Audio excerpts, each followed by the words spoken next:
In ancient history, a war between the newly created races of Toril and the forces of Hell left humanity nearly extinct.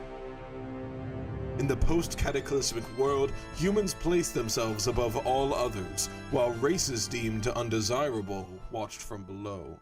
Ferox, a newly created race intertwined with beast and elf, were regarded to be even more monstrous and were forced into servitude. During the war, the gods and goddesses gifted unique arcane artifacts to those fighting against the Hells. These items turned the tides of war and brought forth brand new schools of magic in the form of the mage class. Alas, magic and hope fade from a world on the brink of destruction. Our hope now lends itself to a select and unlucky few.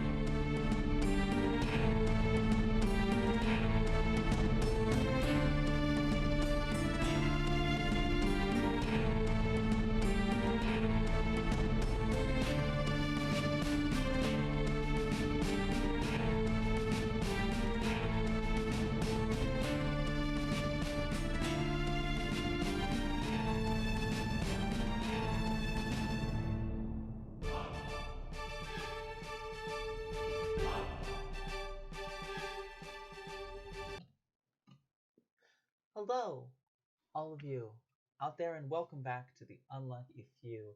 My name is Liz. I'll be your DM. Everyone else will play. It'll be great. That's a gag for this week. What if I was the DM instead? Okay, so announcements first and foremost. Lovely to see you all again. The zaniness in the world is beginning to slow down ever so slightly. So always a good thing. You might be starting to see some people back in person over the next couple weeks, which might be good. Other announcements. Once people can start hanging out in person again, be on the lookout for maybe over the next, month and a half to 2 months from now, bonus streams might be coming back, might not, but probably coming back. I know we have a special treat for you that I know a lot of us are getting excited for. That will be a mini campaign of sorts, DM'd by our own Audie. That I know I am very much looking forward to playing in. As far as other announcements go, as always, this video will be up on our YouTube channel, www.toughdnd/toughdnd. Yeah. Yes. Also, links are in our description. Yeah, links are always in the description. But that will be up Wednesday, 7 p.m. And there is no reason to believe that we will not be back at it again next Saturday at 7 p.m.-ish. Yeah. So, yeah, I think that's about it as far as announcements go. Maddie's tech. Pat text Ellie. Think that's it. Any announcements that I'm missing from anybody? Nope. Starting next week, we're going to have a little guest. Oh yeah, we're going to have a guest star next week for the remainder of this arc here, and for quite possibly a boss fight, unless T comes to her senses and tries to talk things out peacefully, as T often does. Peaceful T. But without any further ado, I believe we're all good to get into the recap. Yeah. So, last we left off, the party, after collecting all of its various outfits for the I forget the name of the holiday, but the ball, essentially, that marked the beginning of winter. Occurs typically right around the time of the first snowfall. Well, the first snowfall may be up north. Baldur's Gate is a fairly southern city, so the climate is still not too unbearable yet. I beg to differ about it being not north. I see. That fell flat. Nothing goes over my head, and too fast I would catch it. But the party went to the ball, at which you all enjoyed a nice pre-game drink in Colette's office. Some of you more comfortable there than others. Some of you more comfortable in your outfits than others. Some of you looking absolutely fabulous. Going down, 4 of you, specifically T, Fen, Kai, and Arwen, investigated the entire palace for signs of the Black Rose, as there was a sighting of them that Colette had gotten a hint of, and she passed it along to you. You searched all over, managed to find a variety of interesting things in a variety of interesting places, whether it was information on your friend Lucian outside of the Knight's Barracks, or whether it was personal effects and belongings in 3 out of the 4 offices of the Grand Council of Baldur's Gate, never mind the 4th one. You did eventually stumble upon them, and after a brief scuffle with them, and an appearance by a gunslinger whose name you still have not yet gotten, who T has seen twice before now. You managed to fight them off. They escaped. They said that they were simply buying time for what you know not, as the ball went off without a hitch, aside from Syl unfortunately coming up just short in the finals against Rax. But still, a reward will be had once he comes back to the palace to claim it for the 2nd place person. But as you all in your various states of inebriatedness, is that a word? I'm making it a word. Inebriation, that's the word. We're walking out of the palace, heading back to the suites. T suddenly got a very panicked message on her sending stone that Rose Lily had momentarily escaped outside of the grounds of the Cloud Peak Monastery and was thus taken by people who Lumina was able to recognize as wearing very similar outfits to those worn by the guild when she had fought them off in the basin. They had gotten a head start on her, but she was now chasing after them.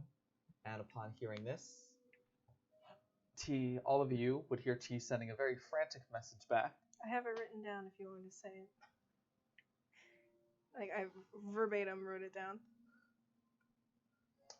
T, upon saying, "What the fuck do you mean she was taken? Wait, what the fuck do you mean she was taken? That's why I left you with her. Any trail or completely gone. I'm leaving tomorrow." Did I do alright? Yeah. Alright, good. My inflections were a little different, but you know. Good show. Good show. That's actually pretty good. And so, as all of you hear that, it is about 2:30 in the morning. What are you all doing as you hear T yell this? But I think we're all going to bed, probably. It's 2:30 in the fucking morning. Fuck. You good? I dropped my pencil. I got it. Fendi will ask T what's wrong, because she doesn't. Well, he's used to seeing her mad, but not mad and also panicked. T just gets really pale. If anyone was touching her, she's now shaking and just books it. Like, just absolutely runs home. Doesn't say another word, just runs. Oh, well, that's not very good. I'm going to chase after her. Colette is likewise going to give chase. T, I'm not very athletic. He's out of breath very easy. I'm gonna walk. Sylvanus needs a level 1 exhaustion, no running. I'm gonna sneak along and see what happens, and if I don't have to get involved, I won't. Fair I'll enough. probably walk with Syl. Yeah. Riv is kind of hanging in between Arwen and the group of the 2 of you. She's just kind of trudging along, occasionally like flapping up a little bit and then landing back down. So T, you're the first one who makes it back to the suite. It's pretty dead at this time. The only person who's up is at the bar counter. You would just see Sandra, who's currently reading a book. Don't even look her direction. I just book it to my room and start just like shoveling my shit into my bag. Oh, stairs. I chased her up the stairs. Hold on. Just need a second. So, what follows too? Eventually, Arwen, Syl, and Kai, all of you arrive back into the end of the suite, where at this point Sandra is no longer reading. Kind of like looks up at the 3 of you as you enter and just goes, Was it that bad?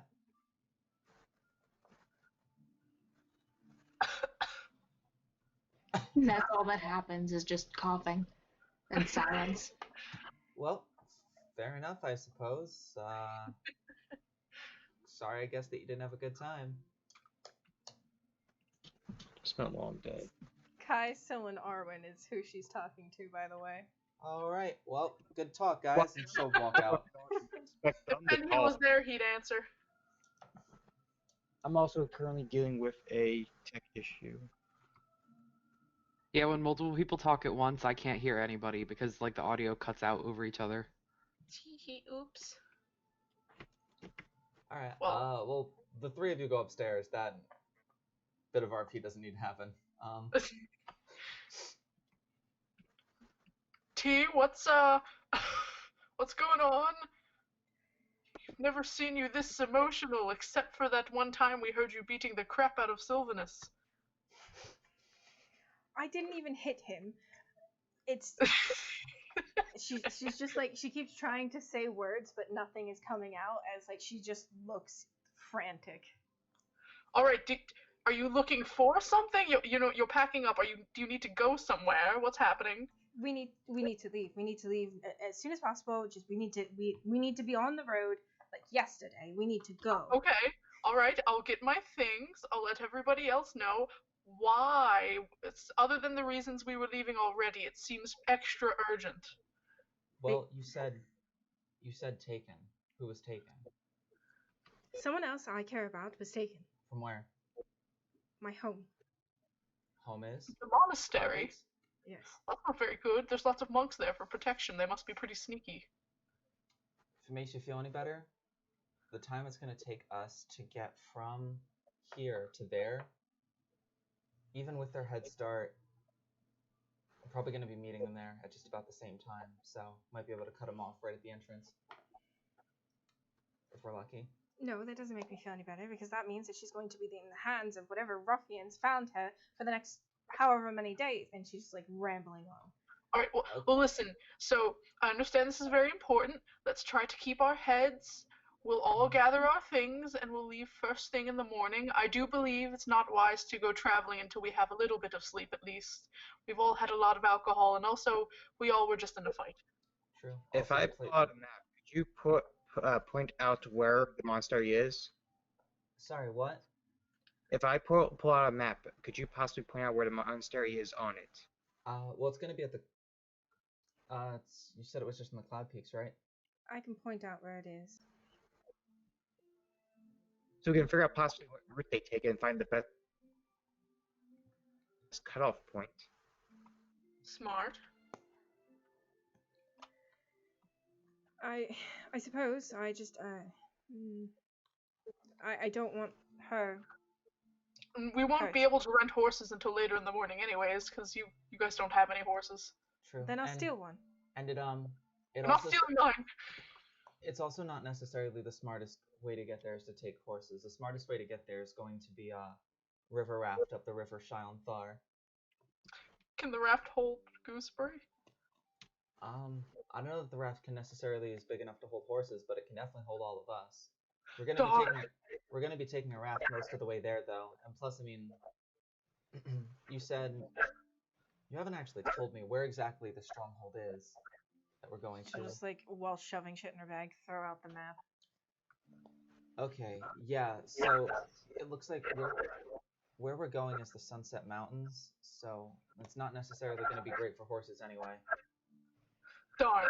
Well, I'll go get my things started packing up, and we'll leave around ye old, I don't know, 9 in the morning. Give us enough time to rest. I'm leaving at first light. As soon as I can rent a horse, I'm gone. We'll be up with you. I'll just might not get any sleep tonight. Might need to write a couple letters so that people know that I'm leaving. But still, that's a good point actually about the traveling path. If they're leaving from the Cloud Peaks, here, show me again. Are they on the you talking about there the Eastern Cloud Peaks or the Western Cloud Peaks? Closer to the waters? Closer to the ocean? Closer to the ocean. Alright. They're gonna be going south of the Wood of Sharp Teeth, probably south of the Reaching Woods through Bear Dusk. I think the smartest thing to do is probably just try and get to where we need to go, the final destination, before them, because they're going to be taking a very different route than us. The only good thing is, as long as they're traveling, she's safe. Alright. You don't kidnap somebody just to kill them on the road. Also, can I point something out here? Isn't this a bit too convenient? They must be trying. It must be known that we might be coming if they're going to possibly use her as a bargaining chip to get us. Well, I already have 3 other people that they can use against me. Why her? Of anyone, why her? And she's just getting angry. Well, it seems that she's extra important. Right here is why. This reaction right here. It is strange, though, because you were going to go there regardless. I don't know, something about... Is there anybody that you're blood related to that they have already? Not by blood. Did the person that they took, are they blood related? Yes. Oh no, they took your sister. Maybe something with your bloodline then? I don't come from anything. I was left in the trash. I don't even know what my bloodline is to know if something special is there. You're a rather interesting type of Ganassi, if we're being honest.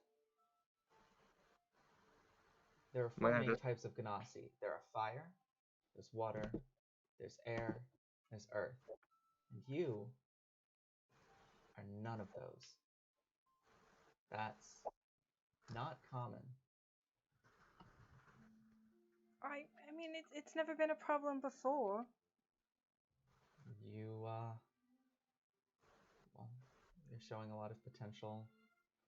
Now you're becoming someone important in the city, even if it's just to the people who are underneath the city, who can sometimes be even more important than the people above the city. And, it's easier to fly under the radar that way. Don't worry, T. We're going to get your sister back. We're going to get our things. We're gonna get a little sleep. We'll cut them off. Everything will be fine. We just can't lose our heads. It still doesn't make sense why to take her. She doesn't even have anything like I do. She doesn't have, she's not as Ganassi as I am. If we leave by first light tomorrow, we should be... Oh, half-sister. Got it. There's about a day's travel up the river, further inland. There is a small village named Cinderbrush.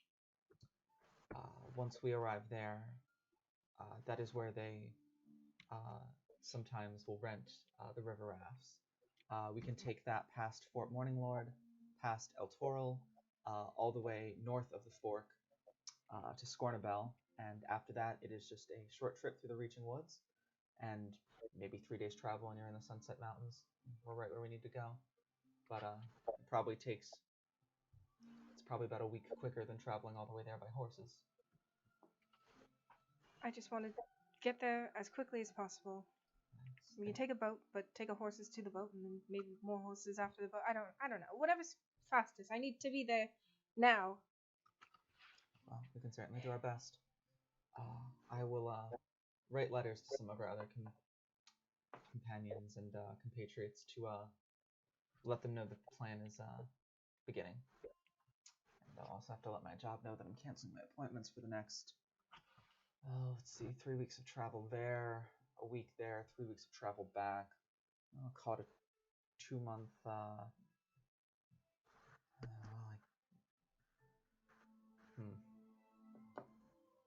well, I've been meaning to take a hiatus anyway, it's fine. You don't have to come. I told you I would. A lot of people did, and now they're staying back here. You can stay back here.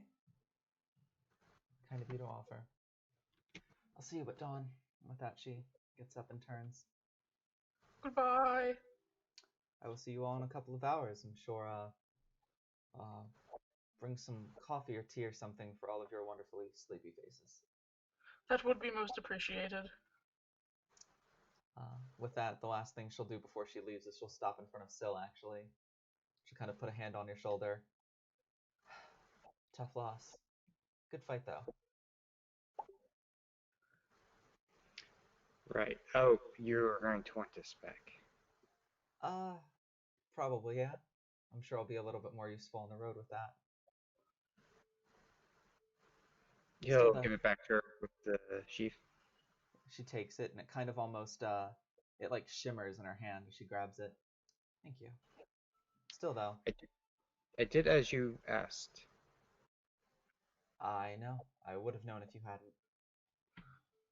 Figured But as still, much. appreciated. I was attuned to it the whole time, so it would have, not necessarily me being paranoid, but just the way that magic works. But, You can admit you're paranoid. what? I said you could admit you're paranoid. Only over some things. Swords aren't worth being paranoid over. But, still, a close second place is, not too bad for some, skinny bard who everyone thought was going to lose in the first round. I suppose. I hope you know, as one of your combat teachers, I will be taking a lot of credit for this. So that's the reason why you gave me a weapon. Enjoy your night. With that, she walks out. Hell. Syl, just for the record, I thought you were going to win the whole time. Yeah, sure. Why do you think I bet on you each time? To make money.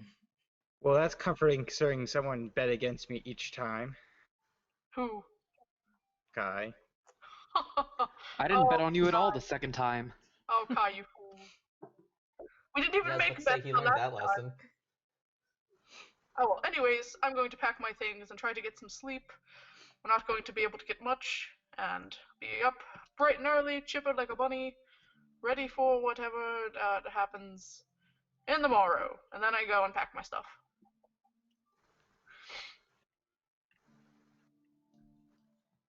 Alright. So, Fen is heading off to bed. So I imagine you're doing likewise? Yeah.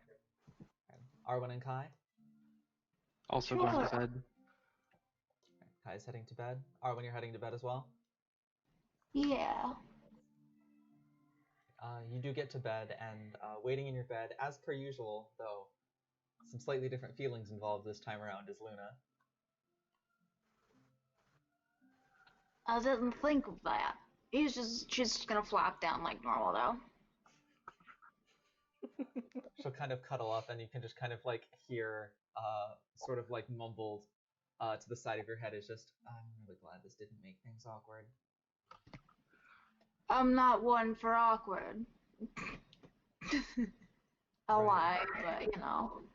She'll you'll kind of hear like a laugh. You're right. You're normally so smooth. I was gonna say like peanut butter, but peanut butter doesn't exist. I mean, it could. Yeah. Does it though? Just mash it out. I mean, peanuts exist. Somebody But could does peanut butter exist? someone could theoretically make peanut butter. I mean, it's not gonna be like, in like a sealed Skippy's jar, but like, I'm sure peanut butter exists. Yeah, canon. Peanut butter exists in D&D. Cool, now we've got peanut butter. Great. Then I'll just say like peanut butter. You're so weird. And she'll just pull you closer. Cool, and then it's cuddles. Yes. End scene. So, you're going to bed at 3 in the morning, essentially. Yep. Dawn is a bit later, probably about 8.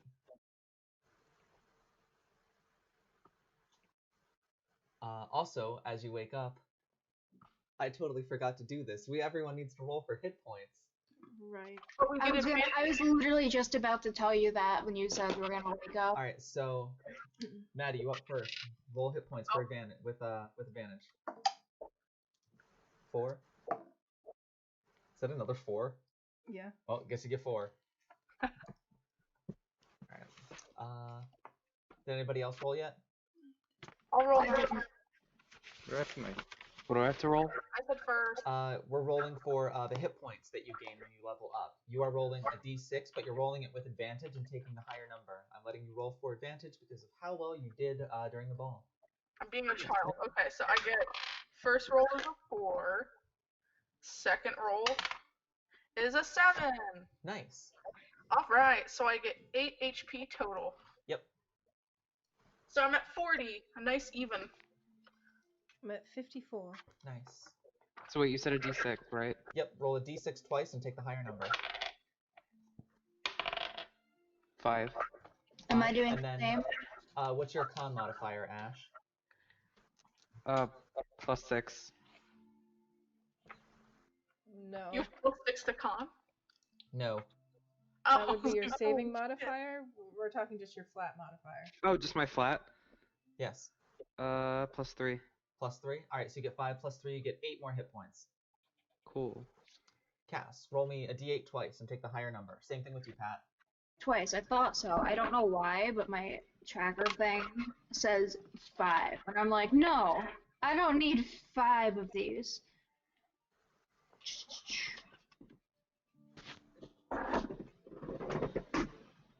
A 5 and a 1. All right, so you're getting 5 plus whatever your con modifier is to your maximum hit points. Come again? So what's your con modifier? Good question. I don't think it's anything. No, it's +1. What do you know? All right, cool. So you get 6 more hit points to your maximum hit point total. Hooray! Pat, what'd you roll? Well, the dragon die roll a 1, but the foxfire die roll a 7. Cool. So 8. you get 8 total. 7. 7. Oh, you don't have any modifiers on your con. Well, Nope. then you get 7 more hit points. That'll certainly help. And everyone also has now 5 hit dice.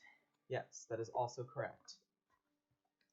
All right, so I'd say dawn probably comes at about 8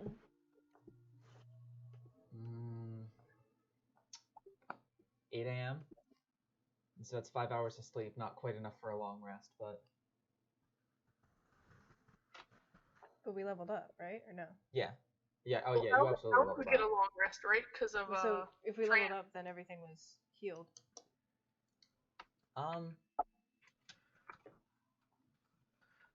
If I roll below a 10, it's fine. Oh well. Because normally a long rest is supposed to be 8 hours, and you're not really taking like a full long rest, but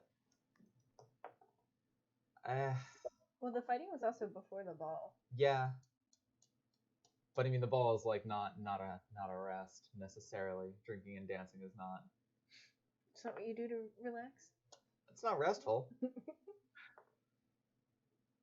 I'll give it to you. Yeah, even though you only managed to scrape less than 8 hours of sleep together, all of you gain the benefits of a long rest. Your hit points are full, spell slots restored, no longer exhausted. I can cast Featherfall again. So with that, 8 a.m. till you wake up. There's light coming in through the windows. First light of dawn. What is everybody doing? I scarf down a very small breakfast and get ready and start heading towards the stables. Morning routine. What? The morning routine. Suddenly try and get out of bed. So is anybody else up at dawn? Yeah, I would wake up, around the time T gets up. I'd probably grab some dried food and stuff from the storage, with Sandra's permission, of course, to take with us, and then I'd head out with her. If you kind of like explained to her what the situation. what the deal of what was happening is, she'd probably go ahead and give you like I'd say enough rations to last the party for 2 weeks. Ooh, that's very nice of her. Yes, I thank her very much, and I'll give her like 5 gold as thanks. So very still very appreciative of that. Like Well, she's given us enough. I feel like the least I could do is pay her a little bit. yeah, I was to say in the way that like she feels good that like she can do stuff for you, but also at the same time that you're not just like taking advantage of her. You can see like the genuine like thanks expressed in her face. And then I will go with T, just because sometimes it's nice to have company.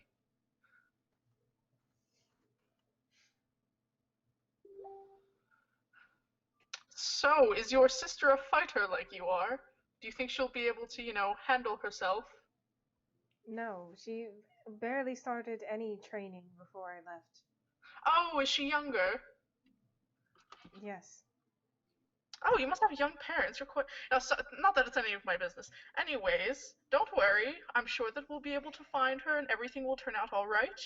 We just gotta focus on barreling on in there. We're all, a little bit more skilled than we were the last time we had an excursion. I believe we have luck on our side.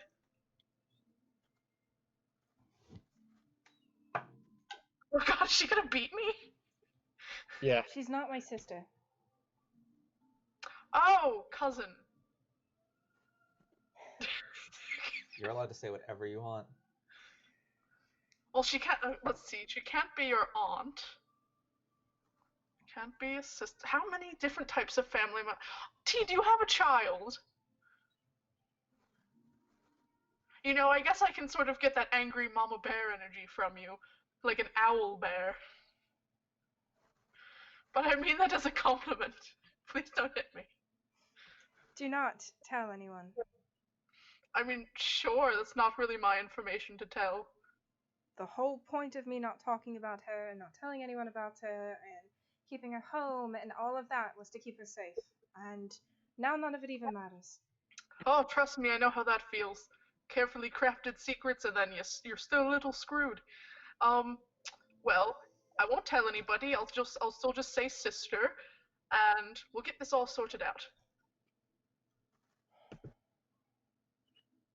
She opens her mouth to say something, but then stops and just pats your shoulder and keeps walking. He flinches. And then in his head, he's like, friendship unlocked. And then I guess, I'm assuming we just rent the horses for however much it costs for the party. Even though we could probably walk to the raft rental thing since there is docks. I think it's a 3-day walk. Oh, okay. Then yeah, It's have horses. It's a little bit more than a day walk. It's probably, if you rode horses there, Colette said last night, if you left early in the morning, you're probably able to get there by about nightfall. It's probably just a single day's travel. But Alright, well, better safe than sorry. as you do get to the stables, which I believe you visited once before, there is a male gnome there, a little bit older, kind of reddish orange hair, kind of pulled back into a ponytail, some streaks of gray beginning to run through it, kind of like a mustache that kind of folds down into a goatee that kind of comes to maybe 2 or 3 inches below his chin. As it just kind of looks up from working with looks like he's currently filling troughs of feed and stuff. Oh yes, hello, can I help you? Horses. Horses, how many you need? I think we need 6. 5, because, no, Colette might have her own horse, I don't know. 5. 5? Alright, and are you looking to buy? You looking to bring him back? Where are you looking to go? We're going to, what was it, Cinderbush? Cinderbrush. We're going to We just need to Cinderbrush. rest for a quick journey. Oh, actually, that'll work nicely. We actually have a sister shop that runs out of Cinderbrush, so if you just need to ride them from one place to the other, we can give you a pretty big discount because you'd just be transporting horses for us. In fact, 3 of the horses we've been meaning to send down there anyway, so say I can do all 5 for call it 10 gold pieces. Here you go. She'll just toss it. All right, sweet. I will give me Hold on, one question. Oh yes. So I have my own. If Okay. I don't mind paying you to have him stabled there and then sent back. Is that a thing that I could do? Oh, absolutely. I will only saddle up 4 horses then, and it'll same price. We can do that. Oh, no, it's 5 horses because we have a companion, and then mine is an extra 6th horse. Got you. Okay, makes sense. Well, either way, thank you very much. I'm willing to pay whatever. We're in a bit of a hurry. No need. You're already doing us a favor, and you're paying us, so it's call it even.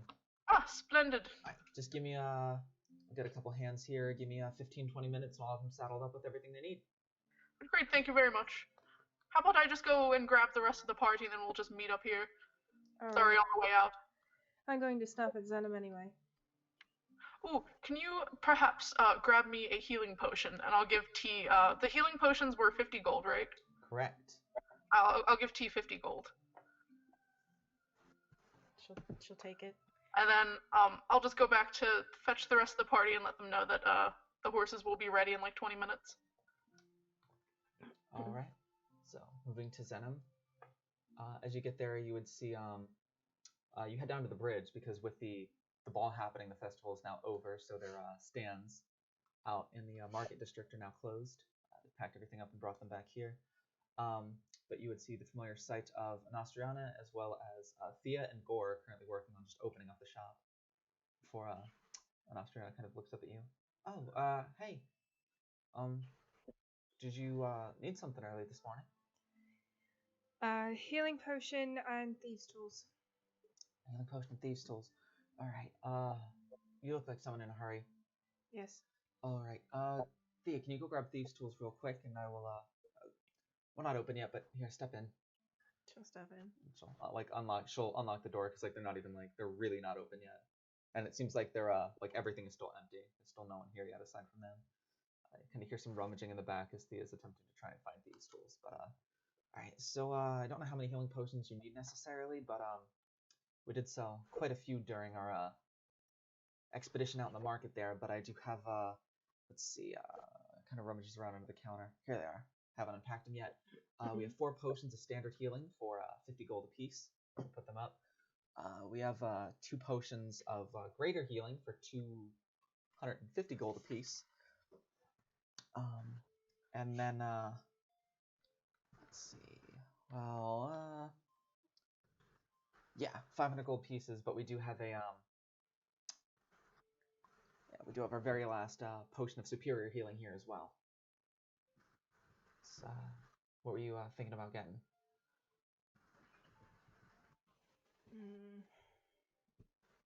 She'll put 100 of her own gold and 50 of Fenn's down. 3 regular healing potions. All right, here you go. Gonna have to make more of these soon.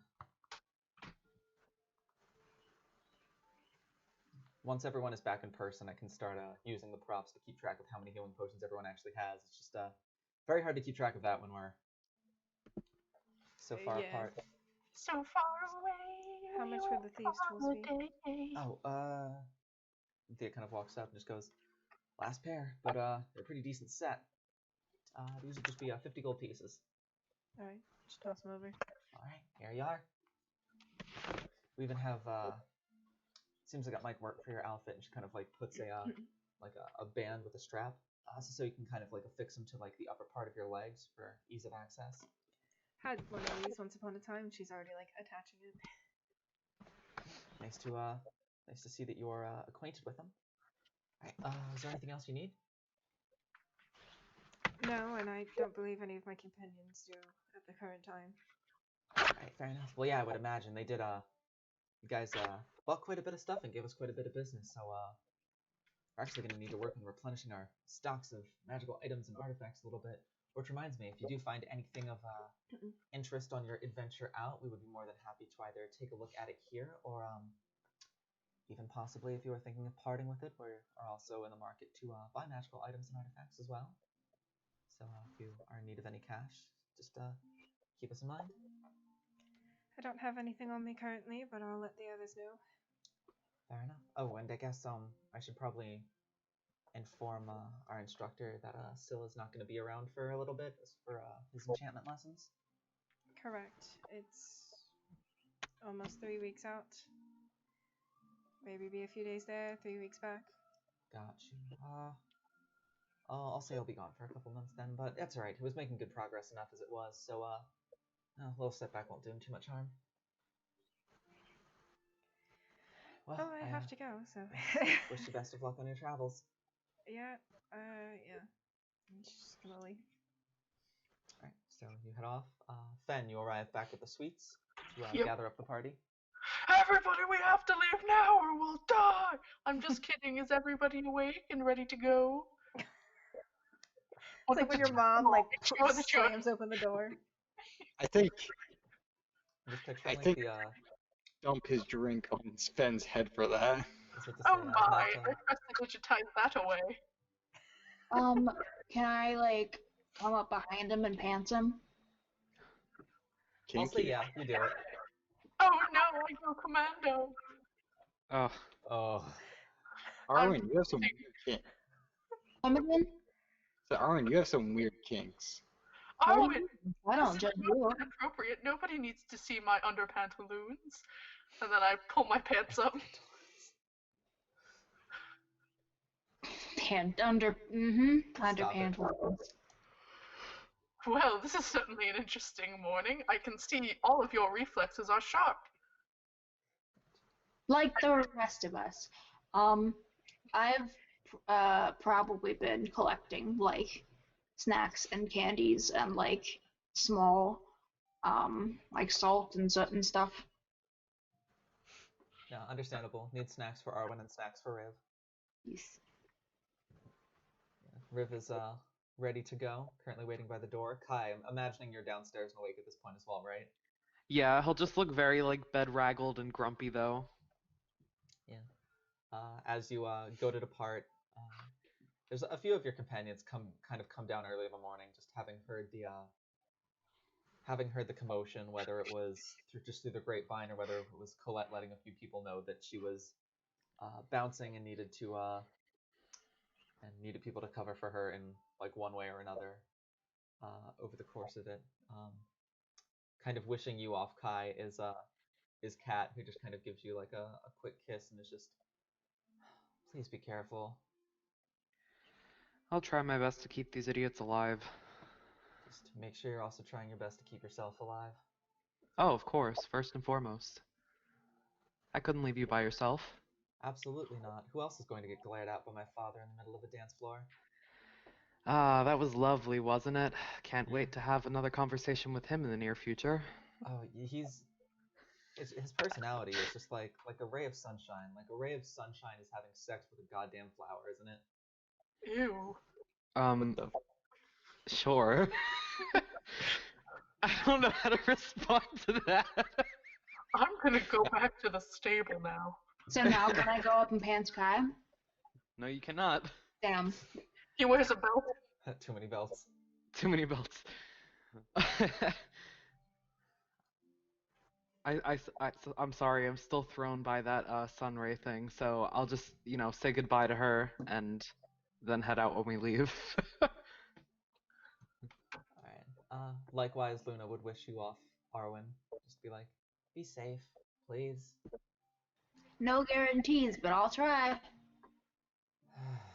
This is why I always try and come with you.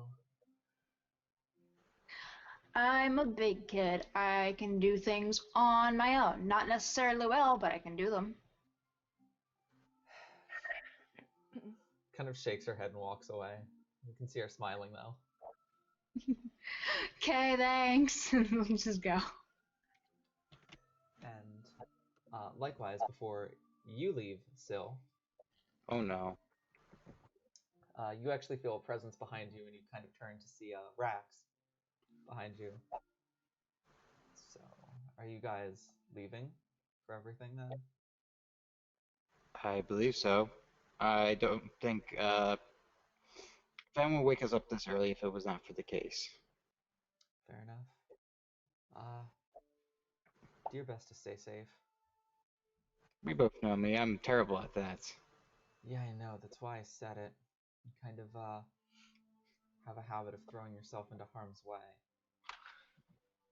It's just if you're taking all the time to spend 3 weeks to go out there, if you're gonna do that and die, I would hate to have to spend 3 weeks coming out there to avenge you after that. I'm pretty sure if there's any avenging to be done, the others can handle it. Well, maybe not Kai. He's more of a healer than a damage dealer. What in the guiding bolt are you talking about? I know. I'll have you know he can cast guiding bolt to the 3rd level now. Hey! I forgot Ash was in the call. Just Listen. Hey, listen. All right, now. Why are you like this? Just making sure we're all ready to go. Please stay safe. And that was a good fight last night. Back when I first met you, I didn't think you were all that tough, but I get that a lot. yeah, you're stronger than you look. I don't get that a lot. Well, maybe you will now. Just know that by the time the Grand Tourney comes around, you might not get underestimated nearly as much. There goes my strategy for that tournament. Yeah, it's alright. At least you'll have friends to back you up for that. But, try your best to help T. She seems like she's struggling. I've noticed. Alright, well, I should, probably head to the palace. We're having a little bit of a meeting to discuss what we're supposed to do when you're gone, so, I'll, see you in 2 months, I guess. Oh my, it really is gonna be 2 months.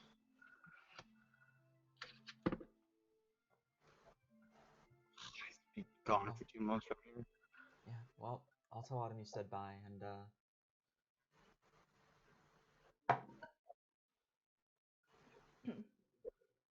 just, stay safe.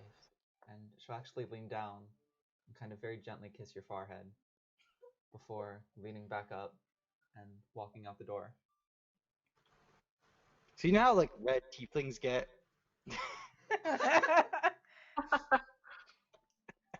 That's so. Ooh.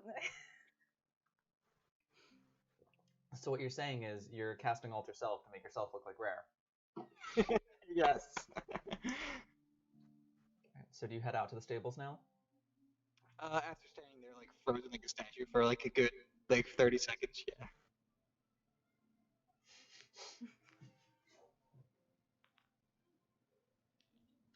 Do you head down after that though? Yes, I said after a good 30 seconds. Oh, After gotcha. 30 seconds, yeah.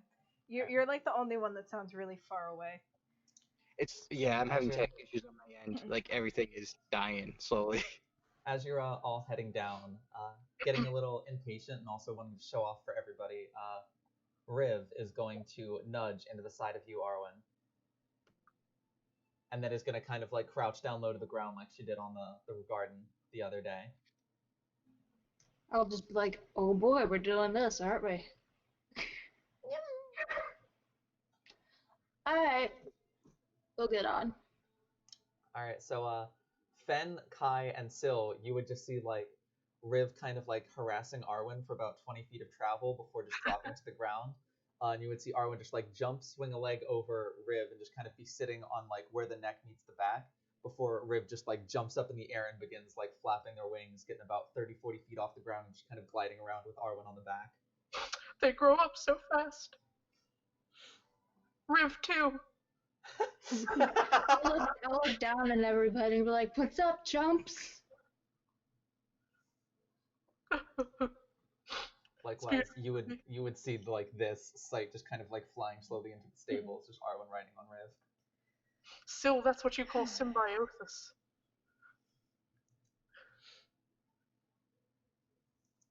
Actually, let me see something else too.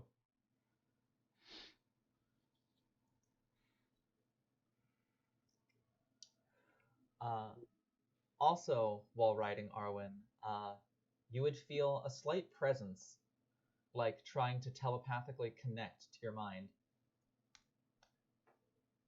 Really? Yep, what do you do? Can I watch it and see what it does and help it along and figure out what's happening? It's just sort of like it is inside of your head, and it is just sort of like a presence that's just kind of like lightly pressing into your consciousness, trying to like find a way in. Oh. What do you do? I'll like kind of let it float to the forefront of my attention. Right, so as you let it in, you feel like a link of communication established almost, before you hear in a distinctly female voice that sounds familiar, though previously the only word that you have heard it say is "yep." You would just hear, Hello,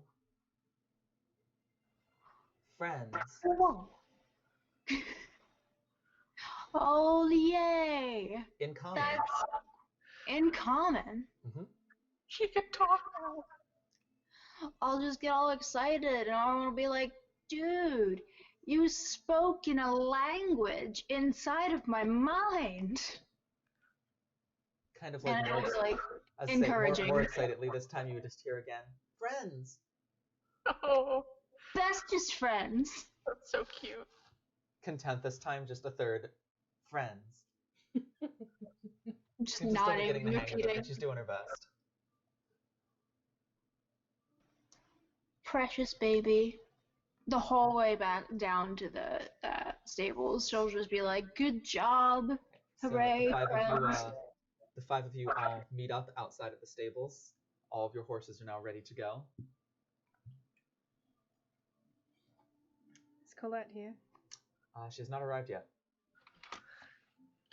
I'm just gonna point at Arwen and Syl. Can one of you do the thing and get Colette in, and she'll just like point to her mind, like her head, like. I think you're muted. Can we do that from this far?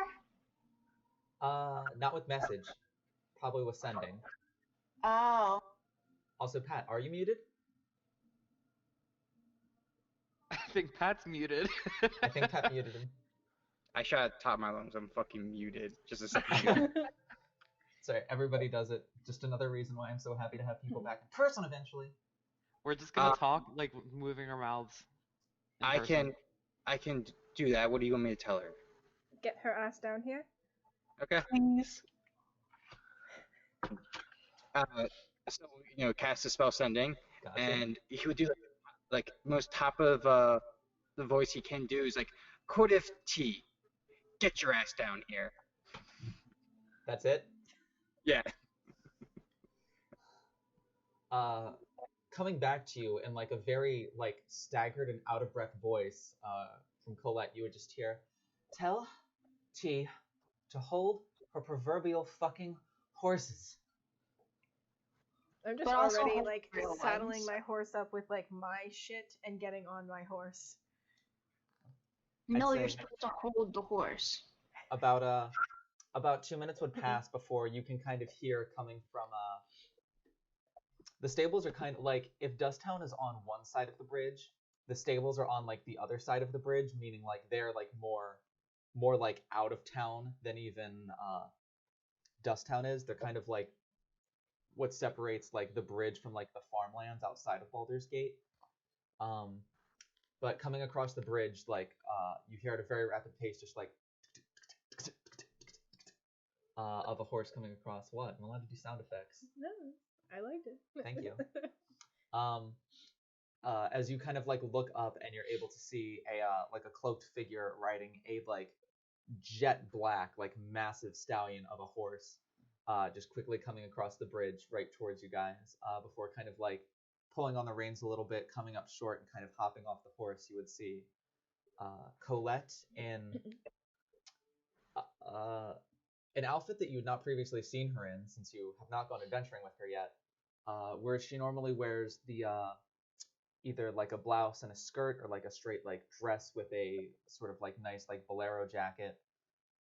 She always looks very done up for the work that she does in the palace.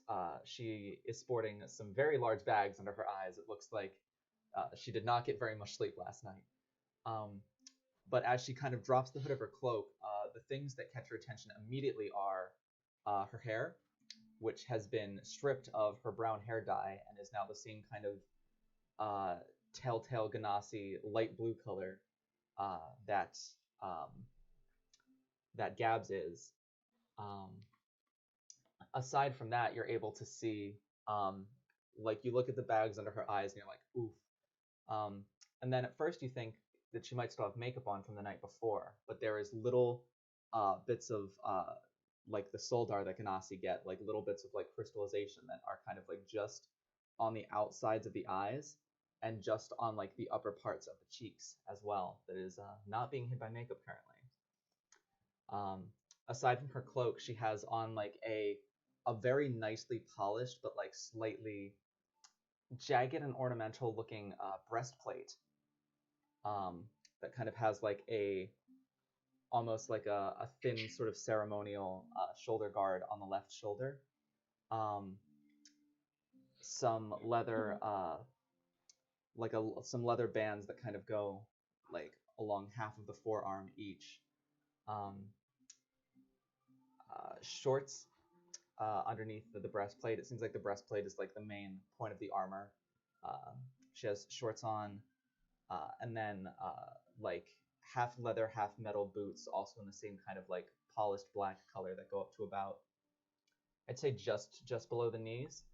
And then sort of ceremonial black ribbons that are tied at the wrist, at like the bicep, and then on like halfway down the thigh that are sort of tied in a bow and then kind of come about 12 to 18 inches off like each strand. So if it's like a bow here, it's like 18 inches off this way, 18 inches off this way. On one hip, she has her rapier, which you had previously seen Syl using in her in his match. That is in its sheath, and hanging off the other hip is a very fancy looking buckler shield that looks like it appears to be almost in a set with the rapier that she has. Who the hell is that? It's Colette. Yeah, You know, I didn't. He like squints. You know, Colette, very convincing disguise. I didn't even know it was you at first. Not so much as of a disguise as Well, the old one was convincing. Thank you. It's simply I suppose the look that I get to enjoy when I don't have to play politics with racist idiots up in the palace. So, Certainly nice, understandable. nice for a change. Well, I believe we're all ready to go, yes? Yeah, let's go. And T's already like starting to roll out. Before we go, I have to get everyone's attention and be like, guys, Riv knows common and she can brain speak. No. Won't. T just like That's takes all. like Just one an of those like announcement. slow blinks of like, what the fuck did I just hear? With that, all of you would feel like a presence kind of pressing into your consciousness a little bit, as Riv is kind of excitedly looking at all of you. Oh my gosh, yes, I let it in. I feel like T wouldn't know how to reject it. Kai and Syl? I think Silas talked with him in the mind with Riv before, so he doesn't mind. Kai? Oh, good. Like, do you let it or no? Yeah, like, good, that's fine.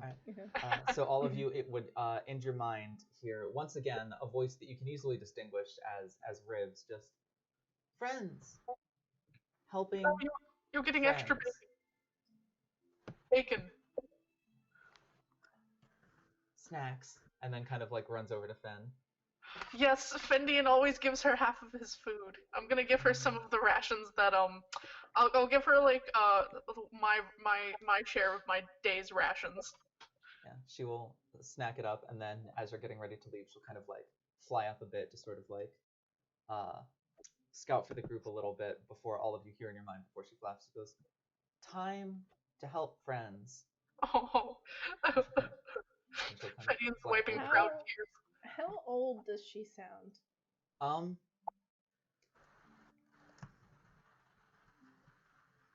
Like, are we talking like dog years, where like she's older than what she is, or are we talking like younger? Or it sounds like a pretty youthful voice, though. I don't know that any of you have enough experience with dragons to necessarily like pin down. No, but like based off of the tone, would I mentally put her as like a child, a tween, a teen? It doesn't sound like a dragon necessarily, but it doesn't sound like a newborn. It doesn't sound like someone who is like 11 or 12 months old. Because I do know, Nick, would I possibly be able to place how old they sound? I would say same thing, like definitely not a newborn, but also not an adult, kind of like somewhere in between. though. I mean, dragons can live for an exceptionally long time, and how like you have kobolds who like are considered adults when they're like 4 or 5 years old, and then on the other hand you have elves who are considered like adults at 100 years old. None of you have necessarily studied dragons intently enough for you to pinpoint like, oh well, if a dragon is a year old, in their culture it means they're this year's old, like, if that makes sense. I'll have to ask a harp next time. I was like to say, as for like what it sounds, it is a female sounding voice. This Riv is a girl, and it sounds some degree of youthful. It sounds youthful enough that it's not an adult voice, but it's a little also hard to put together because she seems to still be figuring out the language and not necessarily communicating in full sentences. But it doesn't sound like a newborn or like a toddler. Well, we at least know two people that know quite a bit about dragons. True. We can figure I out would say it sounds some degree of adolescent. Time to go save T's sister. Yes, does she sound older than my sister? I would say by a little bit, yeah. Time to go save T's sister. Alright, so all of you head off. Who is out in front aside from T? T, right? I'll be in the front, change it up a little. He's a little Alright. less scared now. Make perception checks for me as you all head over the bridge into the wilds. Are we all making perception checks or just the people in front? Nope, just the people in front. Well, I have disadvantage because I'm a drow, so that's going to be a whopping 9. 19. 9 and 19, good to know. So, as you travel, it's a nice travel music.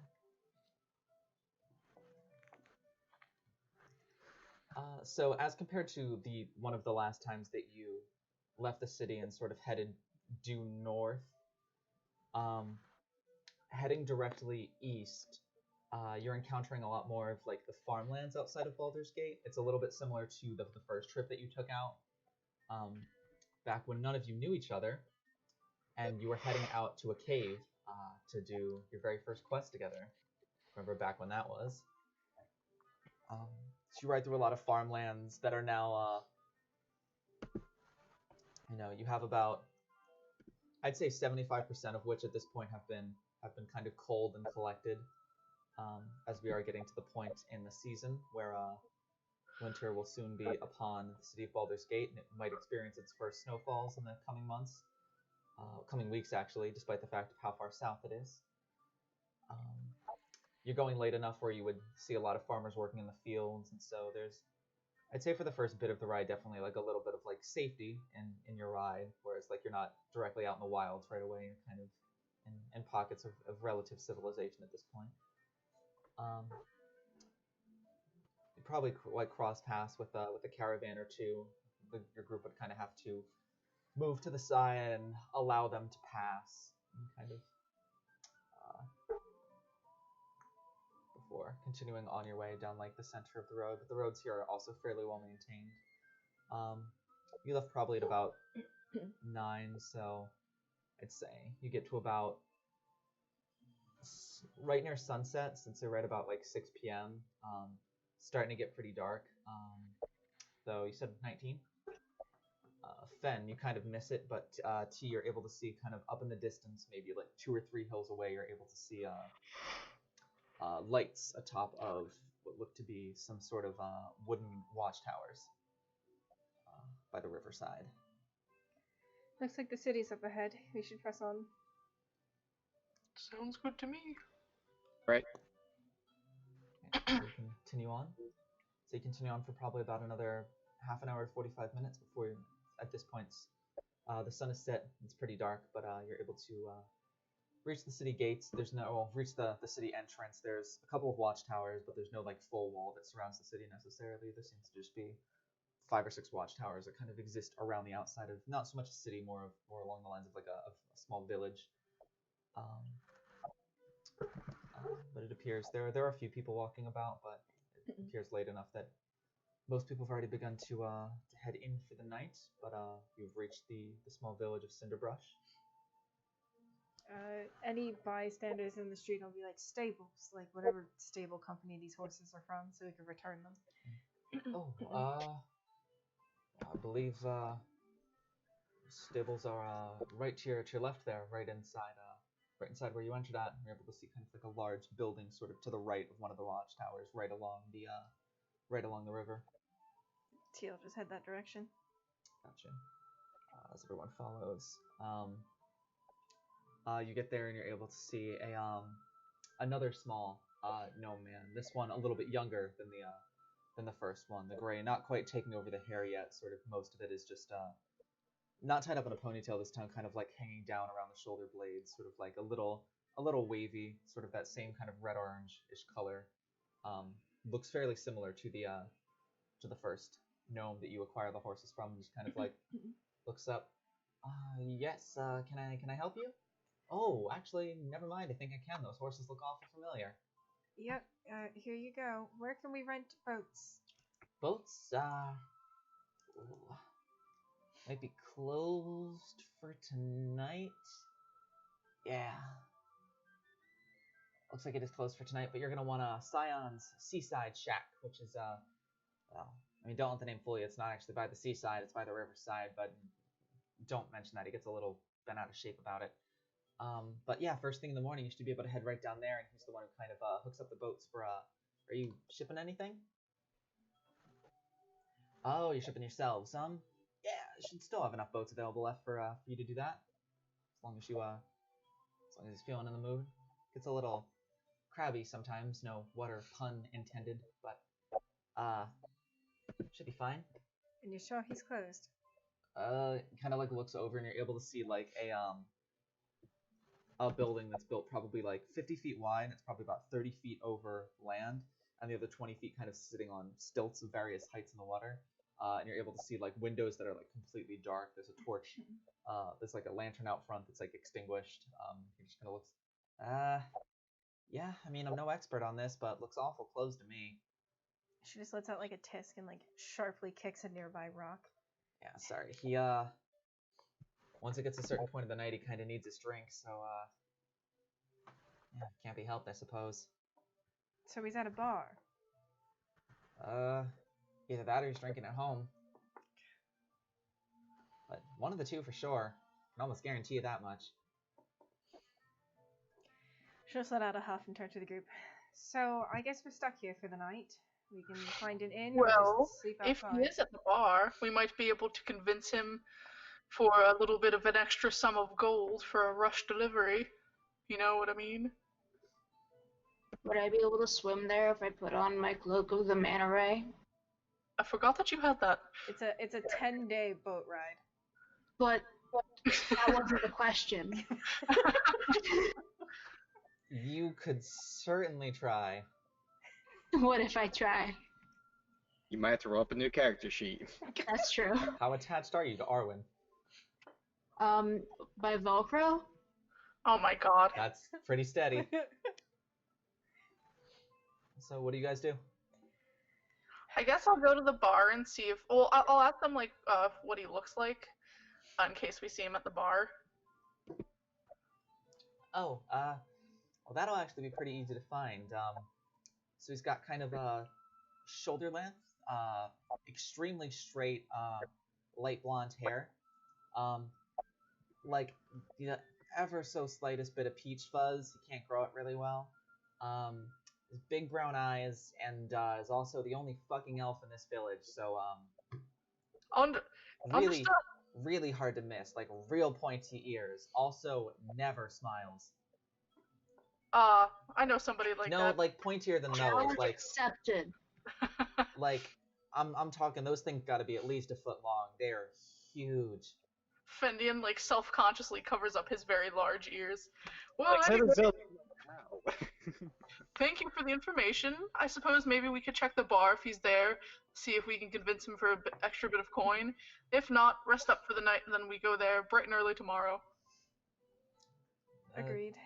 All right, sounds good. Thank you for bringing the horses. Make sure that Gooseberry is very comfortable. He likes special oats.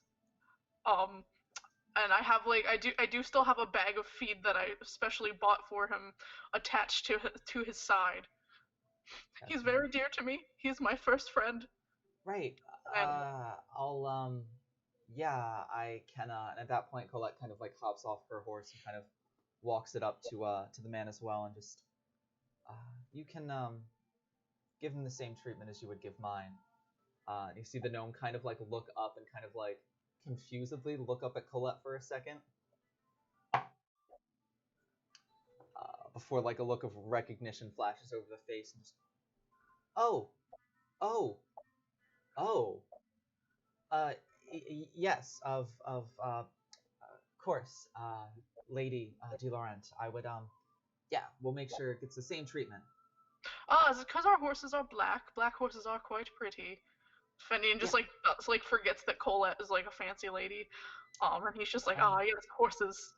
Should we do you want us to keep them both here, or should I ship them back to my brother? And Colette kind of like looks towards you, Fen. I think it would be best for them to be sent back, just in case. She kind of turns back to the gnome and just kind of like wordlessly shrugs. Right, we'll get on that as soon as we can. Thank you. Thank you. Okay, to the bar. Oh wait, what's the elf man's name again? I don't want to just call him Elfman. Zion. I'll call him Elfman instead. Yeah, Zion. To the bar for Zion, hopefully. Go on. You're saying Zion? Yeah. Yep. Okay. Zion's seaside. Check. Look at me remembering shit. So should we start calling you lady now? That depends. How attached are you to those organs inside of your chest? Only somewhat. I would recommend against it then. Are you a lady? I think you know she what I is. mean. I mean, I would certainly hope so. You know what I meant. That's a really long and not entirely pleasant story that I am nowhere near drunk enough to tell you right now. Give her about a few hours.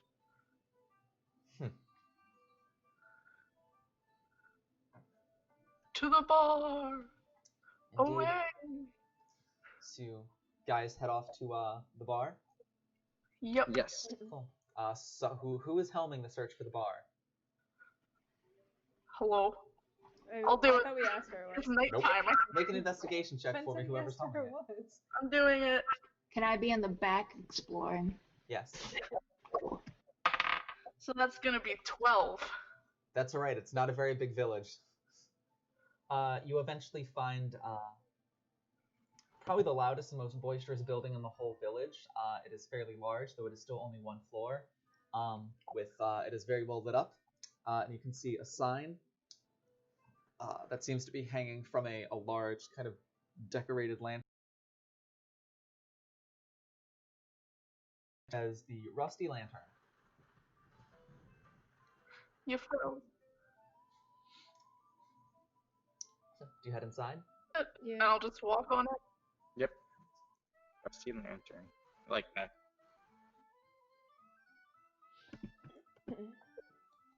Alright, so you head in. There is, surprisingly enough, some live music playing off to the left. There's probably room for about 15 to 18 tables. Some seating 6 people, some seating 8 people. Not quite as big as the suites, but still fairly impressive in its own right. They have, it is quite busy though. I'd say probably half the tables are taken and almost all the space at the bar is taken. They have 3 different people behind the counter all. Some just pouring up mugs of ale. It seems like 2 of them are just busy like filling up mugs of ale as fast as they can. Another one is kind of like pouring different like bottles of spirits into different cups and glasses and small like shots and everything, and just sort of passing everything out. Do I see an elf? I guess we'll start scoping out Make a for perception Zion. check.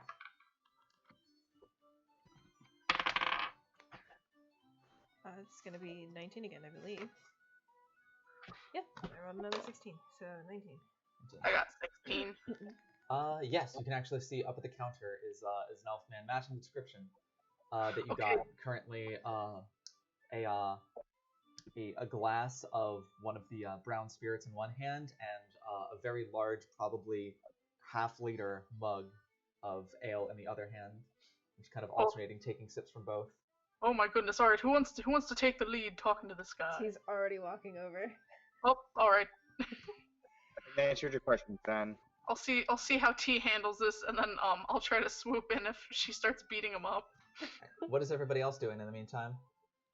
I was You know what? gonna do the same thing, but T beat me to it. Drink. You know, I mean, you As- guys can as both what, talk to Fen? him at the same time. All right, so you have Fen and Arwen is back up right now. Kai and I'm trying to act casual. Kai and Sil, what you doing? I tried to say it twice. I turned to Kai and said, I think we should go grab a drink. I didn't realize that Fen was already going, so I was just I mean, you can come with him. there's There's a- never, All right, so Kai, Sil, and Arwen, y'all are just going to grab drinks. Yeah.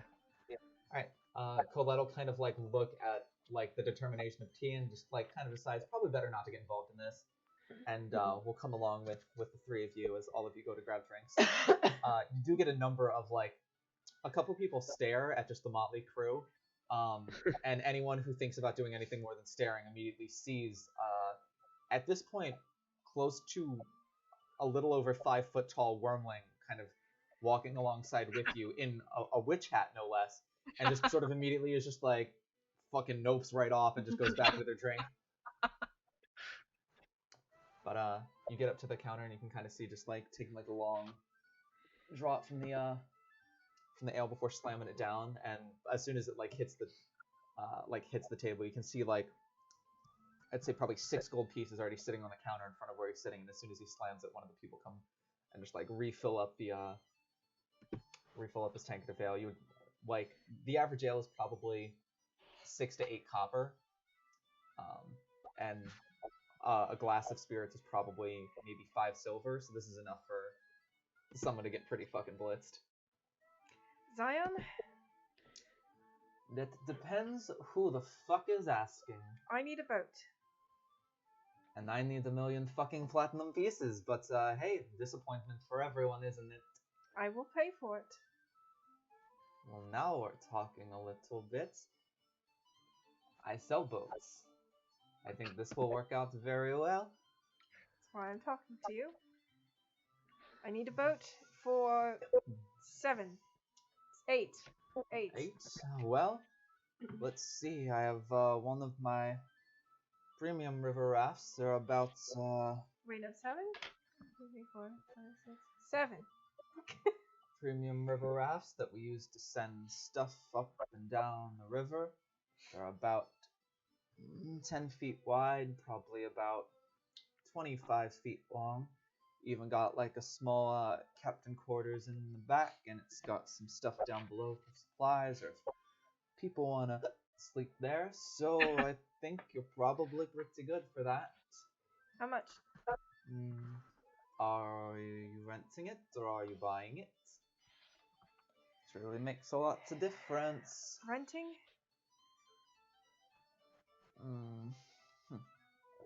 So, does that mean you're gonna be dropping it off in Scornabel?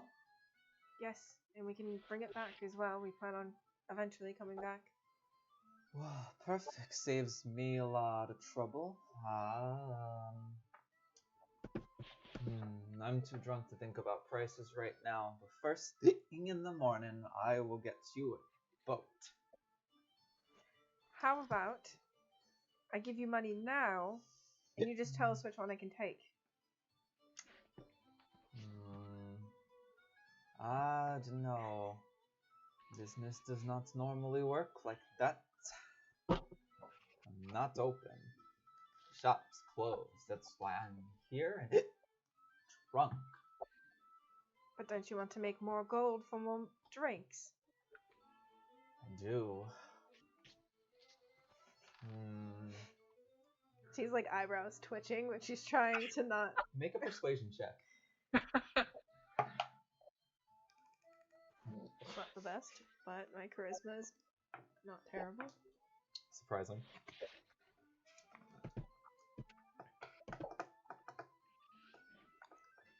10.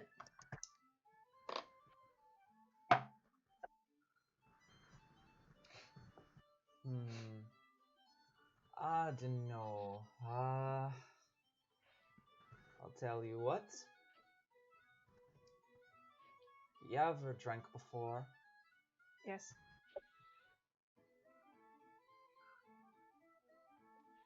Sit down. And you can see there's like a dwarf man sitting in the seat next to him. Just, the fuck do you mean sit down? I'm sitting right here. And just like, get the fuck out of this lady's seat. There's a very important person who will be giving me money. Get out. The dwarf just fuck off, fucking elf. Kind of like hops off and kind of leaves. And kind of gestures to it. I'll begrudgingly sit. Kind of like raise both cups and kind of gesture to you. And about 20 seconds pass, and you have a mug of ale and a cup of liquor next to that. And just so, how about this? You drink more than me. I give you the boat. I even do it at a discount. And we can leave tonight. Sure. Fine. Oh my goodness. Alright. Fenton's fighting his fist. 5 gold. That should beat him in 5 drinks. You can kind of see actually, wait, well, roll a Constitution saving throw.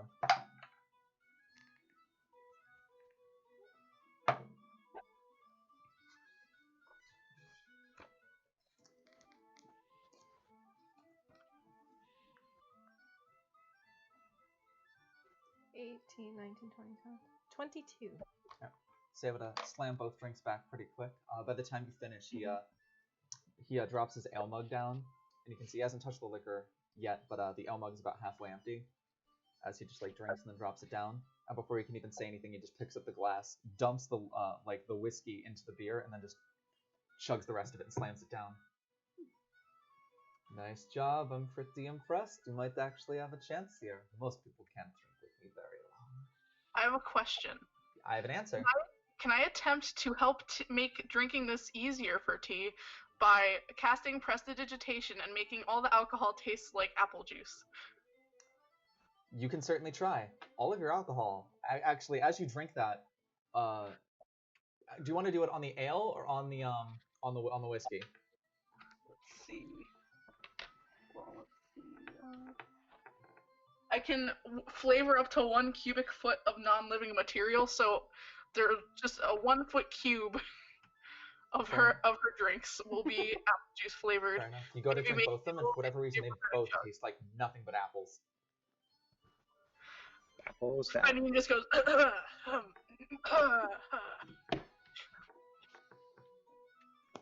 She doesn't question it, bitch. Go to drink again. Roll me another con save. That's cocked.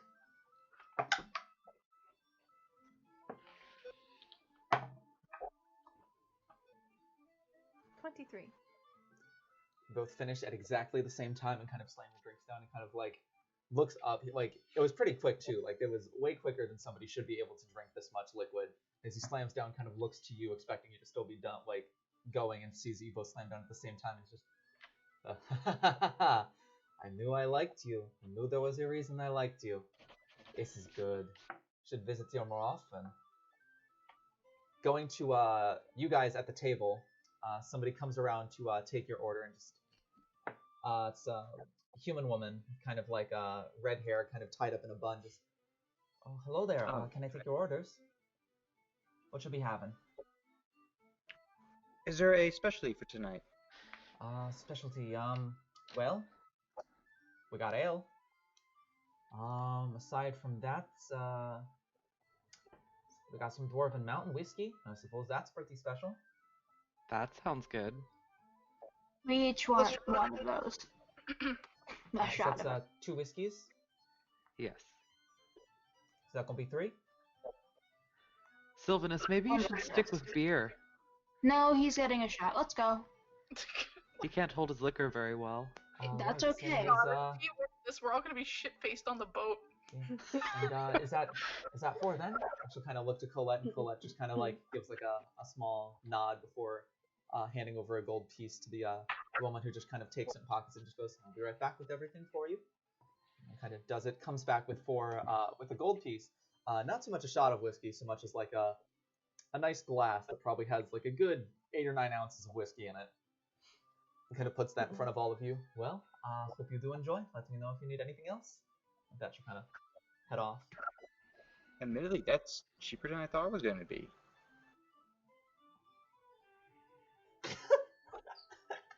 You're gonna see that too? Yeah. Maybe I'll just pick up Syl's bottle and hand it to him and be like, yeah. Just instead of just like letting you talk about how much it was. Never mind. It made sense in my head, but not when I said it out loud. Fair Can enough. I drink my whiskey? Yeah, basically. But at this rate. So, is there any conversations or RP that you would like to have while you're drinking? I was still going to make the comment, 5 gold on T beats him and 5 drinks. Kind of see like kind of see like Colette lean over and just, I'll take that bet. Bold of you to assume that she'll let it last that long. I'll offer my head to shake. It was such a peaceful evening, Wesley. Yeah, push everything off the table. Just lay down, bud. Alright, well, alright, so no other conversations at the table. We'll move back to you. Everything gets refilled again. Alright, let's, are you ready for round 3? I suppose. Alright, bring it on.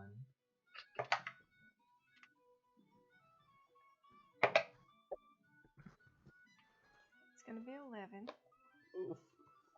So despite the fact it's all been tasting like apples, and not just like, you know, an apple flavored whiskey, but it tastes like eating an apple feels.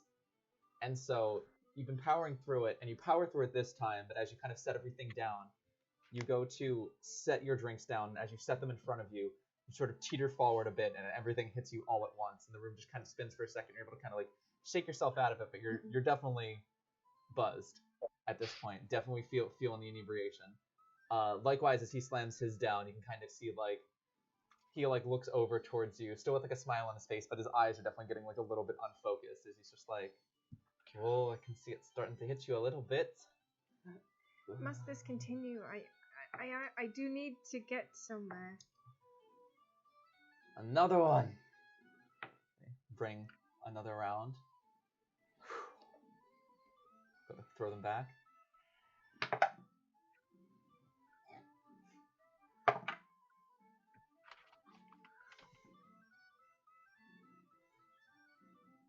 Yeah, it's 11 again. I was like, wait, did I roll 7 last time? I did. This is really funny because he also failed. So you both throw your drinks back, slamming them down. You both kind of turn to look at each other. What do you do? We need a boat.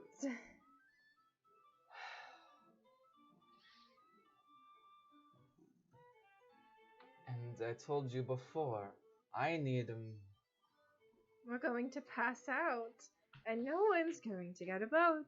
I need the boat now. Fine, you know what? I'll give you. And at that, both of you He's kind trying to stumble away from him. No, both of you teeter in towards each other, teeter back, Uh-oh. teeter towards each other, and kind of like balance on each other for a second before both of you just. The room is spinning. It's almost going sideways. It looks like tilted at a 90-degree angle. And then you realize, wait, no, you're tilted at a 90-degree angle. And then next thing you know is just floor. As you both are just laying on the floor, you're just watching the consciousness fade from your own eyes. I'm gonna run over to Kai and Syl and ask if either of them know Lesser Restoration. Kai will just kind of like, seeing this, will sigh and down his drink. It's good. It's very powerful. It is some strong shit, but it is good. What is with everybody in this group and alcohol? It makes my tummy hurt. Yeah. The four of you and Colette just watch as T and this elf man are now both unconscious on the floor of this bar. So look, I don't know the restoration, but I do know something else. And, You just Fen, Slap her, are you?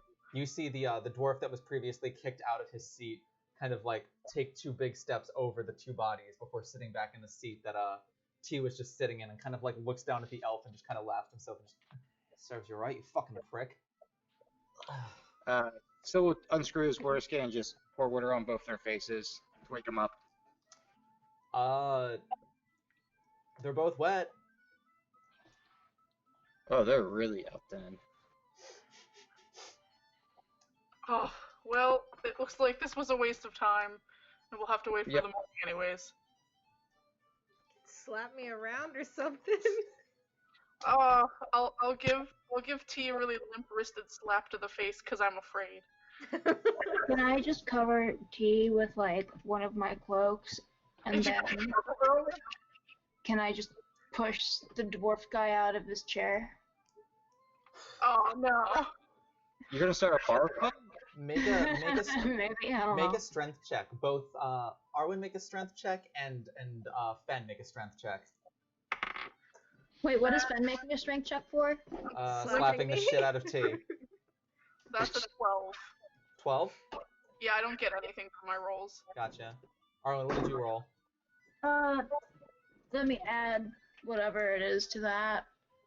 Alright, you slap around T, and T, like, kind of comes into consciousness, but you have absolutely no idea what's going on. Don't remember Zion. You remember you were in a drinking contest, and you remember starting to feel a little woozy, and now you are laying on the floor, and the entire, as you're like staring up, everything is just like a snow globe, just kind of. Okay, well I'll sit up and try and find Zion.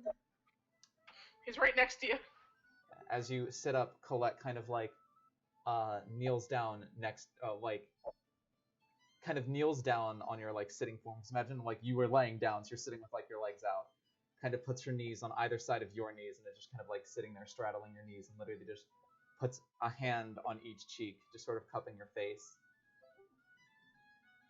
You know, when you make awful decisions like this, it's really endearing. We need a boat. She'll cast Lesser Restoration on you as you feel the intoxication just leave your system. Oh, thanks. No, we need it for the guy that the hangover also hits instantaneously. She still says it like that, and she still says thanks. Did you just say thank you? Oh, this is worse than I thought. She just groans and shoves her off and goes over to Zion, grabs him by the shirt with, well, I guess with one hand, and just punches him. Make a strength check. Liv, question. Answer. If I see, a shove that's about to happen and a fist has to be thrown, can I, back off to the corner in case a bar fight starts to happen? Yes, you can. What'd you roll? A natural 20? Oh my god. I didn't want to kill him, I just wanted to wake him up. And I'm not usually strong. Roll me a d6. I'm just standing with Syl watching, drinking another drink. So you punch him square in the face, harder than you mean to. You can see, feel a little bit of give in his face as blood just begins trickling out of his nose. If he wasn't unconscious before, he sure as shit is unconscious now. Nice. Just shaking. The bartender kind of leans over the counter. A human. You would see a second human girl with red hair put up into a bun that looks remarkably like the girl who took your order. Kind of leans over the counter and just goes, "Word of wisdom, dearie. Once he's out cold for the night, he's typically out cold for the night. And if you're gonna start a bar fight, please don't." He's just trailing obscenities in Orcish at this point. Fendian has his all of them directed at this prick. Just like, you fucking can't do it. Fendian has his hands all messy in his hair. As soon as you finish in Orcish, you just hear Colette's voice still sitting on the floor just go, "Kiss your fucking mother with that mouth." I don't have a mother. God fucking do it.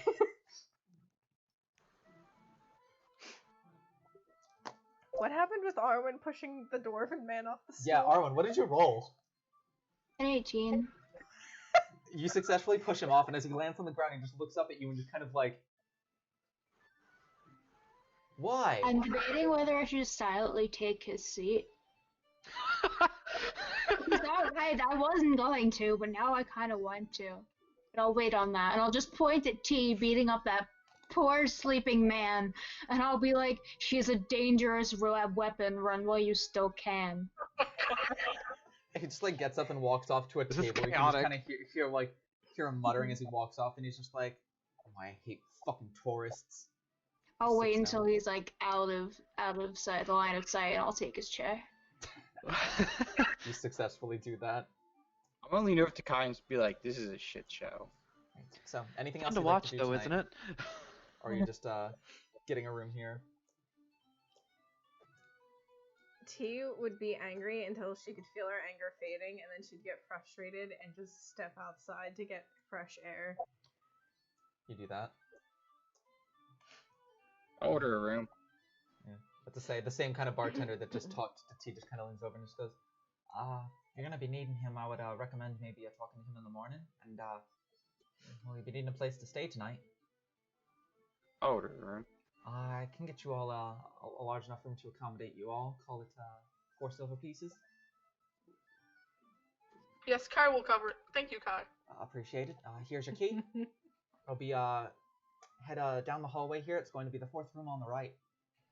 All right, sounds good. Thank you. Let me know if there's anything else I can do for you.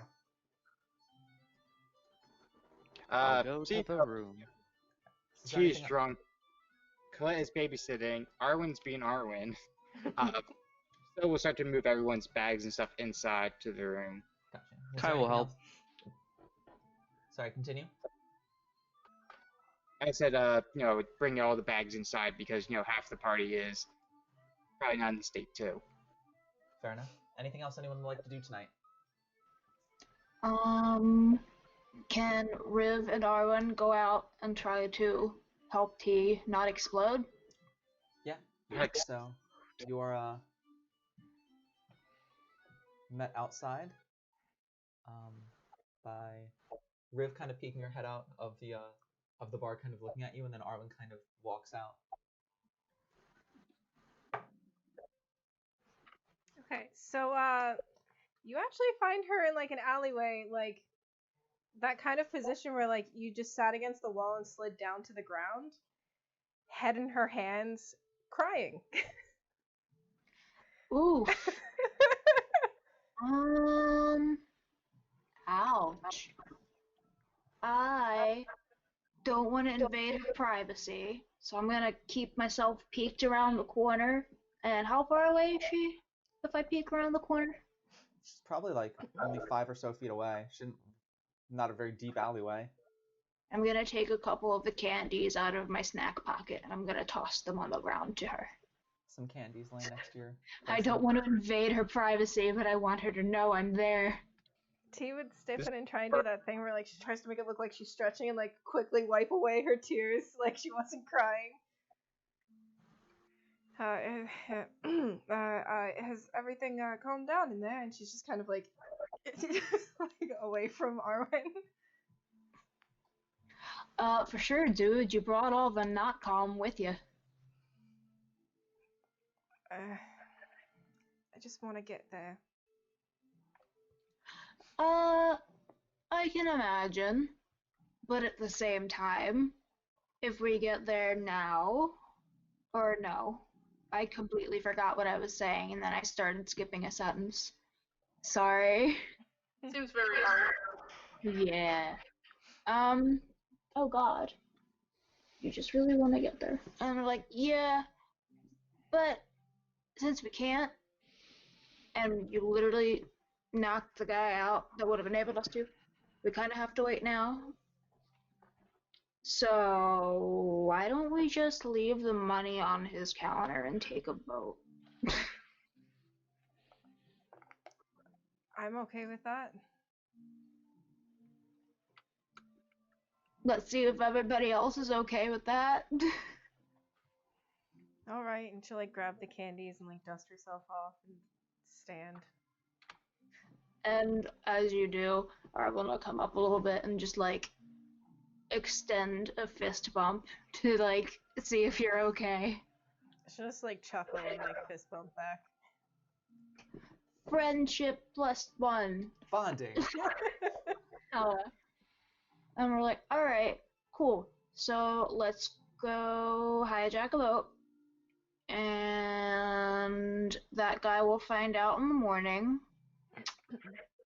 and then we'll bring it back, and everything will be fine because we'll have his boat back. Well, Act first, ask for forgiveness later. Yeah, we'll figure it out later. We'll just figure it out later. Exactly. Act first, ask for forgiveness later. Agreed. Pella, let's rock. Do we want to tell them, or do we want to just get it ready and make them go? We should probably stop them from getting rooms. Okay.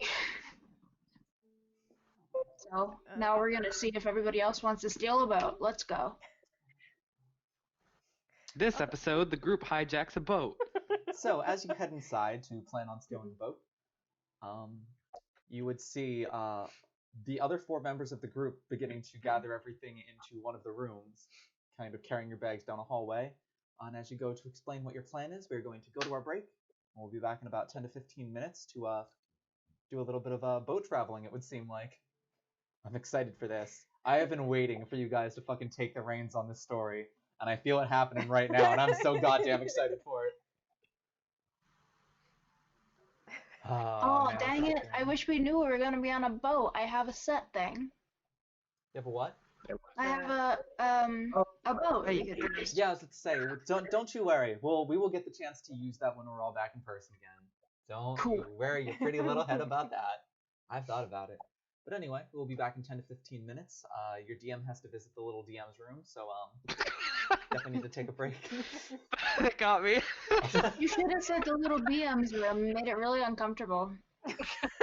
Little B. What is Bowel movement? Oh. Stop! I don't. Okay. Goodbye. We'll be Goodbye. back with you. Hello. We're back. You're such an asshole. You know that, right? Wesley decides the second I press to come back. You know this loud ass toy I got? So the bonus action flurry of blows. God, you are such a. Why are you such a dick? You're such a dickhead tonight, and I don't know why. Can you guys hear That's that? fucking funny. Oh my god. All right, well we're back. That's great. Hello. So where we last left off, you guys were headed back inside the bar after a heartwarming conversation between you and Arwen, when the 2 most chaotic members of the group decided, you know what we really need to do is steal a boat. And you were heading back inside to see your other 4 companions, all currently in the process of taking their bags into a room they had just rented. We have other plans. Cancel your rooms. We got a boat. What do you mean, Yeah, red boat? just gotta go get the boat. Yeah. We just have to pick it up. He already pointed out which one is ours. Did I'm he? gonna look towards him where he is unconscious on the ground. He told me in his dream. It's fine. You know what? Right? I'm just gonna go with it, and Fendian's gonna take the bag and go wait outside. Can I roll persuasion for that? It depends if anybody's not convinced. Colette is going to take a look at you, take a look at Arwen, take a look at the guy on the ground, and look back up to you.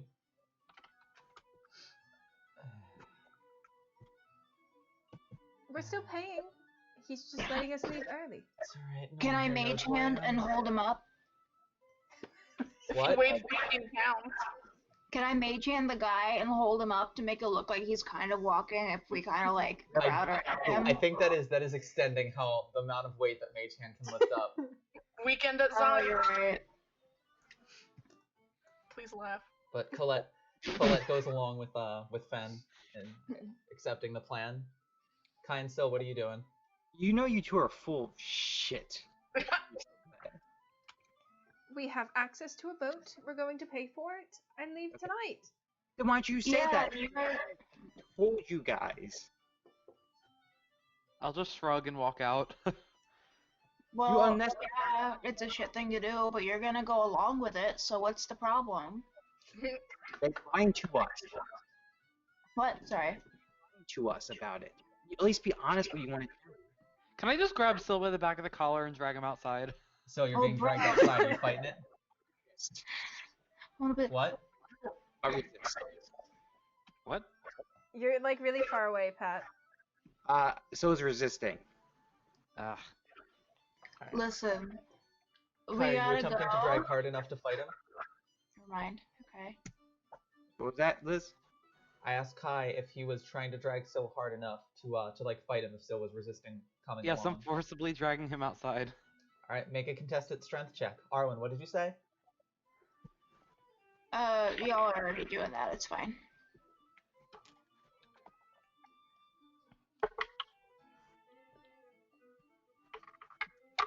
Alright, 15.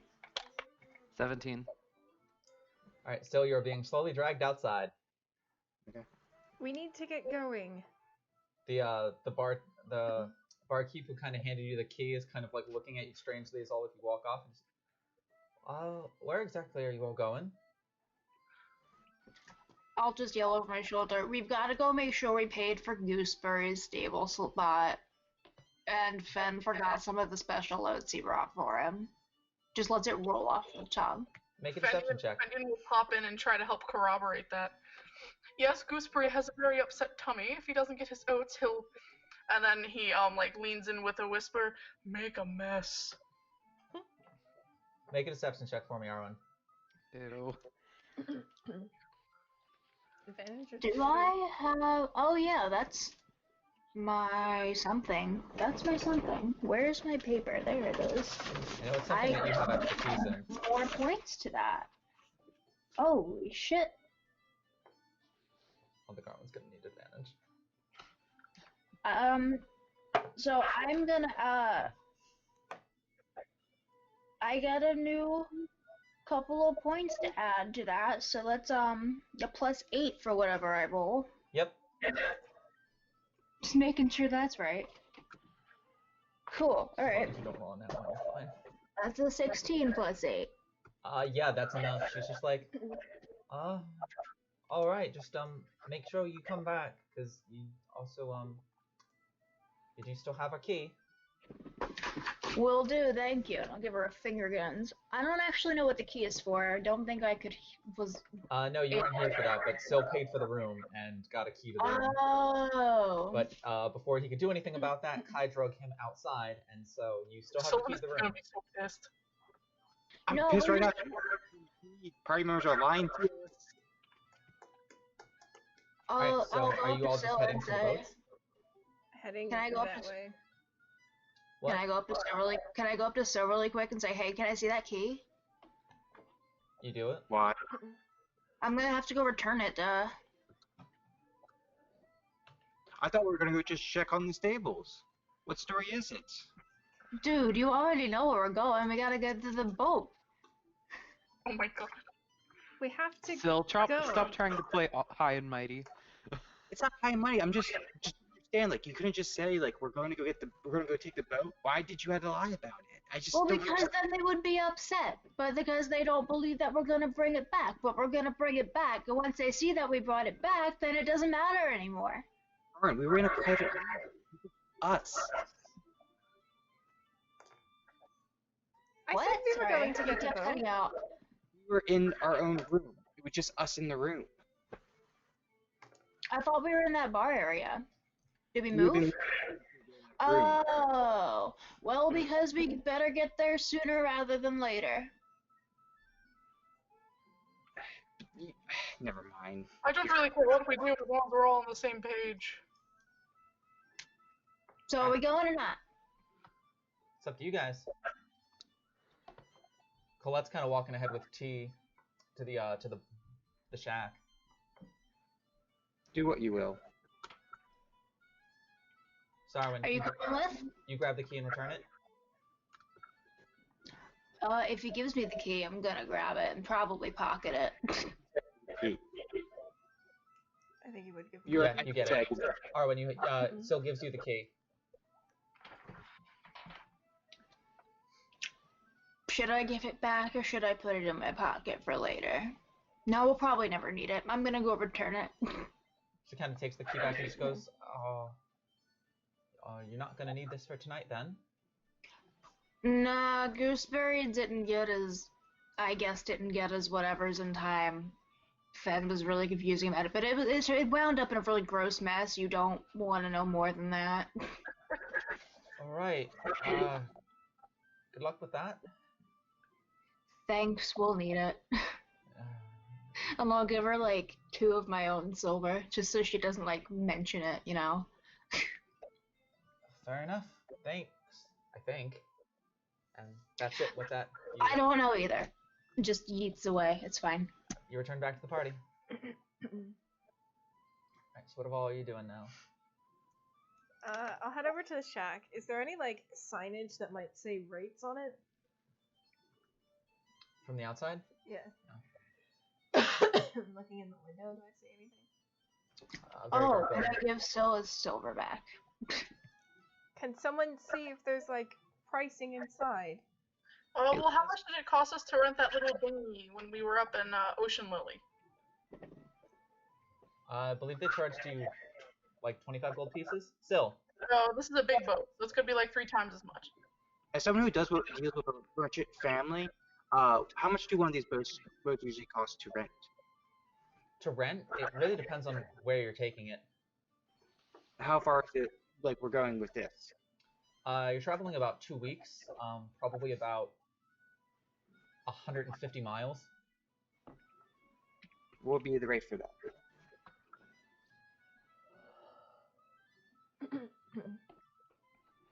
Typically about, depending on how much they're trying to price gouge you, probably in between 60 and 80 gold pieces. Okay, I'll just say 80 gold. How much gold is a platinum again? 10? Yes. So 50 was no, I can't do math. It'd be 5 to 8 platinum pieces. How much would 100 gold be? 10 platinum pieces. I'll just take 10 of my platinum out. Oh my. We'll give him a nice tip. If someone wants to write a letter, we can. If not, I'll just slide these under the door. Well, sounds good enough to me, I suppose. I'll write a letter. Oh, I was gonna say I would. You can if you want to. Do you plan to make it a IOU type message, or do you plan to make it a serious message? No, it We've would paid be. in advance. It would be like, sorry we stole your boat, but we're gonna bring it back in like a couple of weeks. Here's what? Write it down. You'll write it, you said? You can write it. I thought we were gonna make it an Arwen type message. No, man, we're gonna bring it back. Okay. Yeah, go ahead. You can write it on.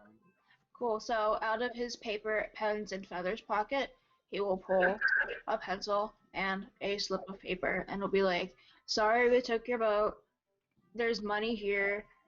We'll pay whatever else we missed when we get back.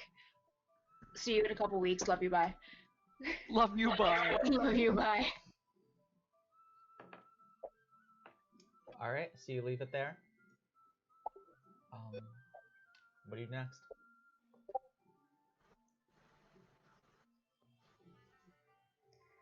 Let's get our boat and get the fuck out of here. Question for all of you. Have any of you ever tried to guide a boat at night? Tried to what at night? Sail a boat at night? Yes, but keep in mind that was when I had a crew of about 26, 27 other people who were all better at sailing than I was, so... I can possibly sail us, but would need to take a slow pace if we're doing this at night. Slow at night, steady during the day. Sounds good to me.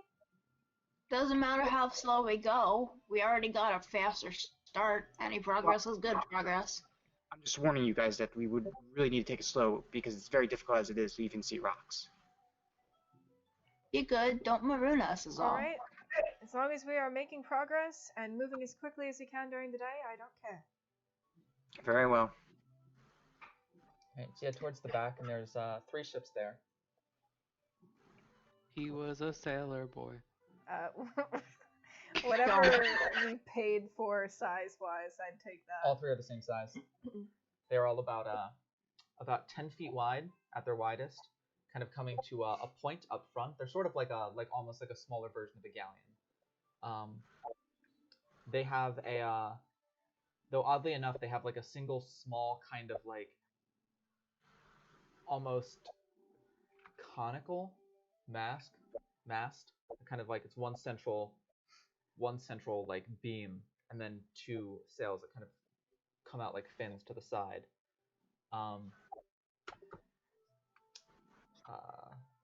Probably about, I'd say he may be underestimated a little bit. This boat's probably about 30 feet long, with probably a good, 10 feet of it that sits underneath the water. It's got the deck that takes up about the first 20 feet of it, with like a captain's cabin that takes up like the last 10 by 10 feet. On the roof of the captain's cabin is kind of 2 stairwells on each side that lead up to it and lead up to a steering wheel of sorts, as well as 2 probably like 3 foot by 5 foot masses of like metal and stone that sit in each corner of where the steering wheel would be. About 3 feet wide and about 5 feet long. And then you can also see as you kind of like look up, there's like a hatch that kind of like opens up in the deck that looks like it leads to below, as there are like some like sealed shut like windows that kind of every like one like kind of like 10 feet in and like 20 feet in, kind of like, you're good there, bud. Kind of like splitting it perfectly on each side there. Okay. Is there any differences between the 3 of them? Doesn't look like it. Aside from the names that are printed on the side. What are the names? While I look up what the names of the boats are, would anyone... Is there anything anyone else would like to do as you guys are preparing to do this? I would just look to Colette and Syl and be like, hey, does anyone see which one might be best? I was actually going to say, so would be looking at them, giving them like a very thorough look. I guess, can I, like, keep an eye out to make sure, like, anybody who's around doesn't, like, eye us suspiciously? You So if snare. they are, I can try to kind of give everybody a warning. Can you use prestidigitation to make yourself look like an animal so you don't raise suspicion? I don't think prestidigitation would do that. How Well, about a tree? Things we're not going to do on the table. You let me do it on the table. Oof. I'm sorry, what? Yeah. Leslie lifted his leg like, hey, you know what's going to be good? Cleaning my asshole on camera. You can get the fuck down if that's what you need to do right now. What if I just knock the computer over instead? I love how I moved out of reach.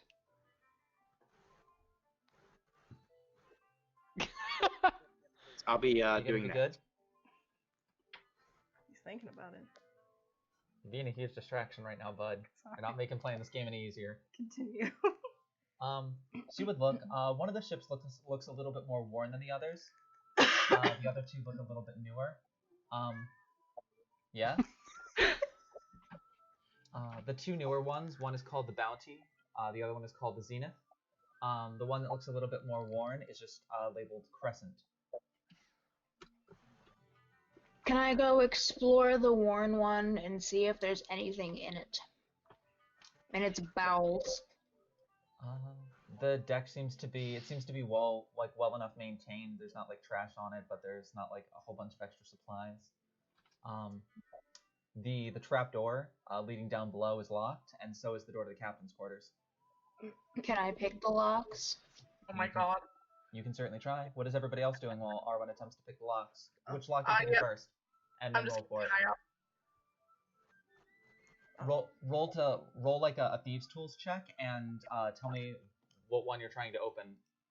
But what is everyone else doing? I'll check out one of the other boats. Which one? Zenith. Cool. Anybody else doing So- anything? So probably be looking for the one that's probably of the three that is the easiest to man.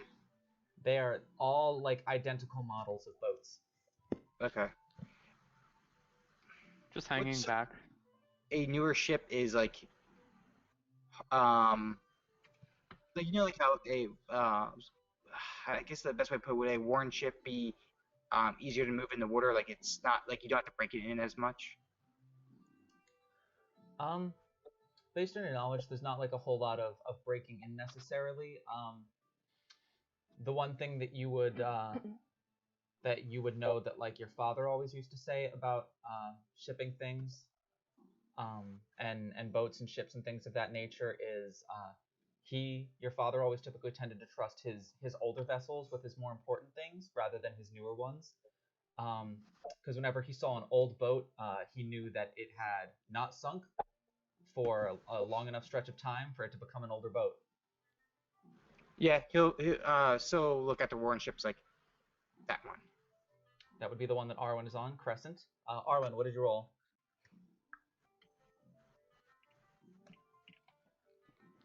For opening the trap door, it was 7 + 3, 10. You rolled a 7? Yeah. You're adding your dexterity and your proficiency bonus to that, right? Oh, I forgot to add my dex to it. Gotcha. So that's 14 total, right? No. 79, 10. Yeah, it is 14. Cool. Sorry. Alright, so you're working at it for a minute before kind of comes open a little bit. You're able to push it open, and kind of looking down below, there's looks to be a couple of closed boxes, as well as a series of about 4 cots. 4 cots? Cots, yes, that is correct. Like a bed, but like modular. Do they have pillows on them? They do not. Is there anything under them? There is not. There's a thin blanket on each one. A thin blanket? Yes, that is correct. Can I see any lumpage under the blanket, like something might be underneath? No. They look like cots that are empty. Cool. I'm gonna shake one of the boxes and see if I can get something to open. You go to one of the boxes. They're not locked or anything. You're able to open one, and there's like a lot of like rations, like some rice, some water in there, pieces of fruit, things like that, some jerky. Cool, some FUD. I'll push it towards the door so people know it's there. Any other boxes or anything? All kind of filled with the same thing, except for one has like filled wine skins in it, but that's about it. Full of what skins? Wine skins. Should we swipe them as well? I mean, they're on the boat, and if you're taking the boat, then Is we taking this boat? I guess I'll go find out. so. I still kind of seems- want to open the other room though. I Alright, mean, we have plenty of time. Make another thieves tools check for me. What is everybody else doing? I was checking Zenith.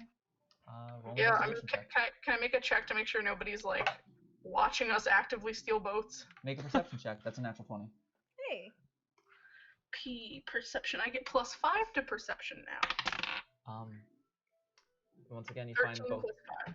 You find both doors are locked, but appear to be just a well-maintained ship ready to go. The one thing you do find is interesting is the devices on the steering deck, because the steering deck itself is only probably 10 feet by 10 feet, made smaller by the fact that like the back 5 feet of it has 3 feet on one side and 3 feet on the other side, taken up by these devices that seem to almost kind of connect. There's like tubes that you didn't see at first on the back of them that sort of aim down at like a 45-degree angle and stop just before the edge of the water. Because as you kind of like look over to the boat that Syl is kind of pointing to and the one that Arwen is on, that one's actually in the water currently. and there's probably like only like a 3 or 4 foot gap of like when you like from like the water line to like the edge of the boat, and so 8 feet tall. So like probably like 11 feet down and 11 feet out are just these pipes that run at a 45-degree angle that just kind of come down and then sort of like fork inward, and then kind of like, so it's down and then forking like this, almost like a lowercase y, but they're both kind of curling in. If that makes sense. No, but So does the if- other boat have them? No. Okay. So if this is the boat, and this is the front of the boat, this is the back of the boat, and you're kind of like right, this is the steering wheel. The devices are here, and there's 2 poles that are kind of coming down this way. They're kind of stopping just before the edge of the water, and then like the main pole kind of comes straight down and stops, and then the side pole's kind of come and then whoop, kind of forming like a prong, almost. Okay. Do I have any idea what that would do? No clue. Never seen anything like it before. Though with an investigation check, the other thing that you kind of are looking at kind of interestingly is that the crescent, being the only one out in the water, is currently anchored due to the fact that the water is running from east to west down the river. And so to head east, as soon as you unanchor it, it's just going to flow with the river. Like westward, back towards Baldur's Gate. I'm just gonna hope that thing will help us go eastward. And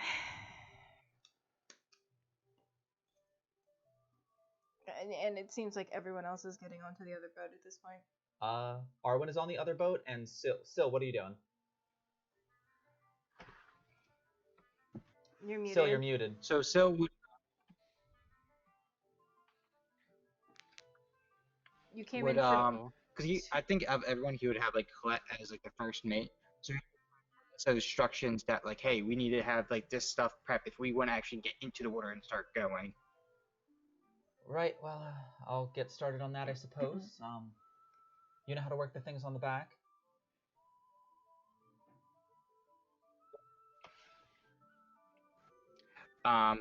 So I, as Pat has an idea what that is. So Make either a history check or an arcana check. But seeing Sil and Colette and Arwen all moving towards the same boats, he would move towards that boat as well. Gotcha. that'd be a 23. For history or arcana? History. Got you. So in studying a various type of ships, ocean-bearing ships didn't typically have devices like these because just of the way that sailing on the ocean works. But you've heard as a way to kind of combat small ships like this, small rafts like this, going up the current, kind of against the grain of the river. It was sort of a type of technology taken from the actually, let me look up the maps and get the name right.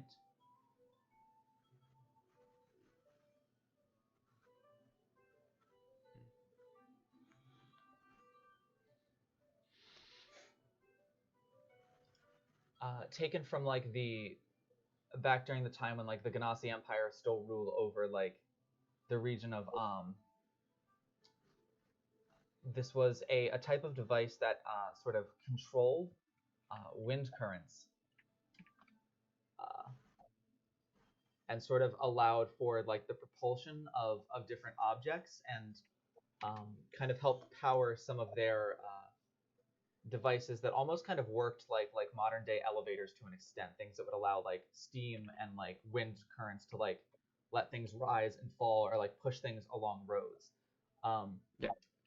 Humans and other races are kind of ingenious in a way that they managed to take these when the Ganassi Empire fell and repurpose them into sort of like wind generators that allowed them to power ships upstream, so to speak.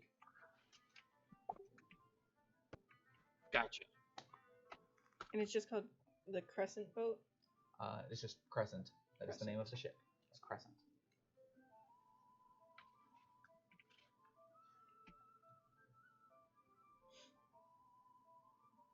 So yeah, so like I know what this is. I'll Excellent. offer to do whatever's needed. I think me and T should be able to get them started if everyone else would like to prepare for leaving. Fen, what did you roll for Fen, Yeah, what did you roll for perception? And Arwen, what did you roll for your lockpicking check? 12. 18.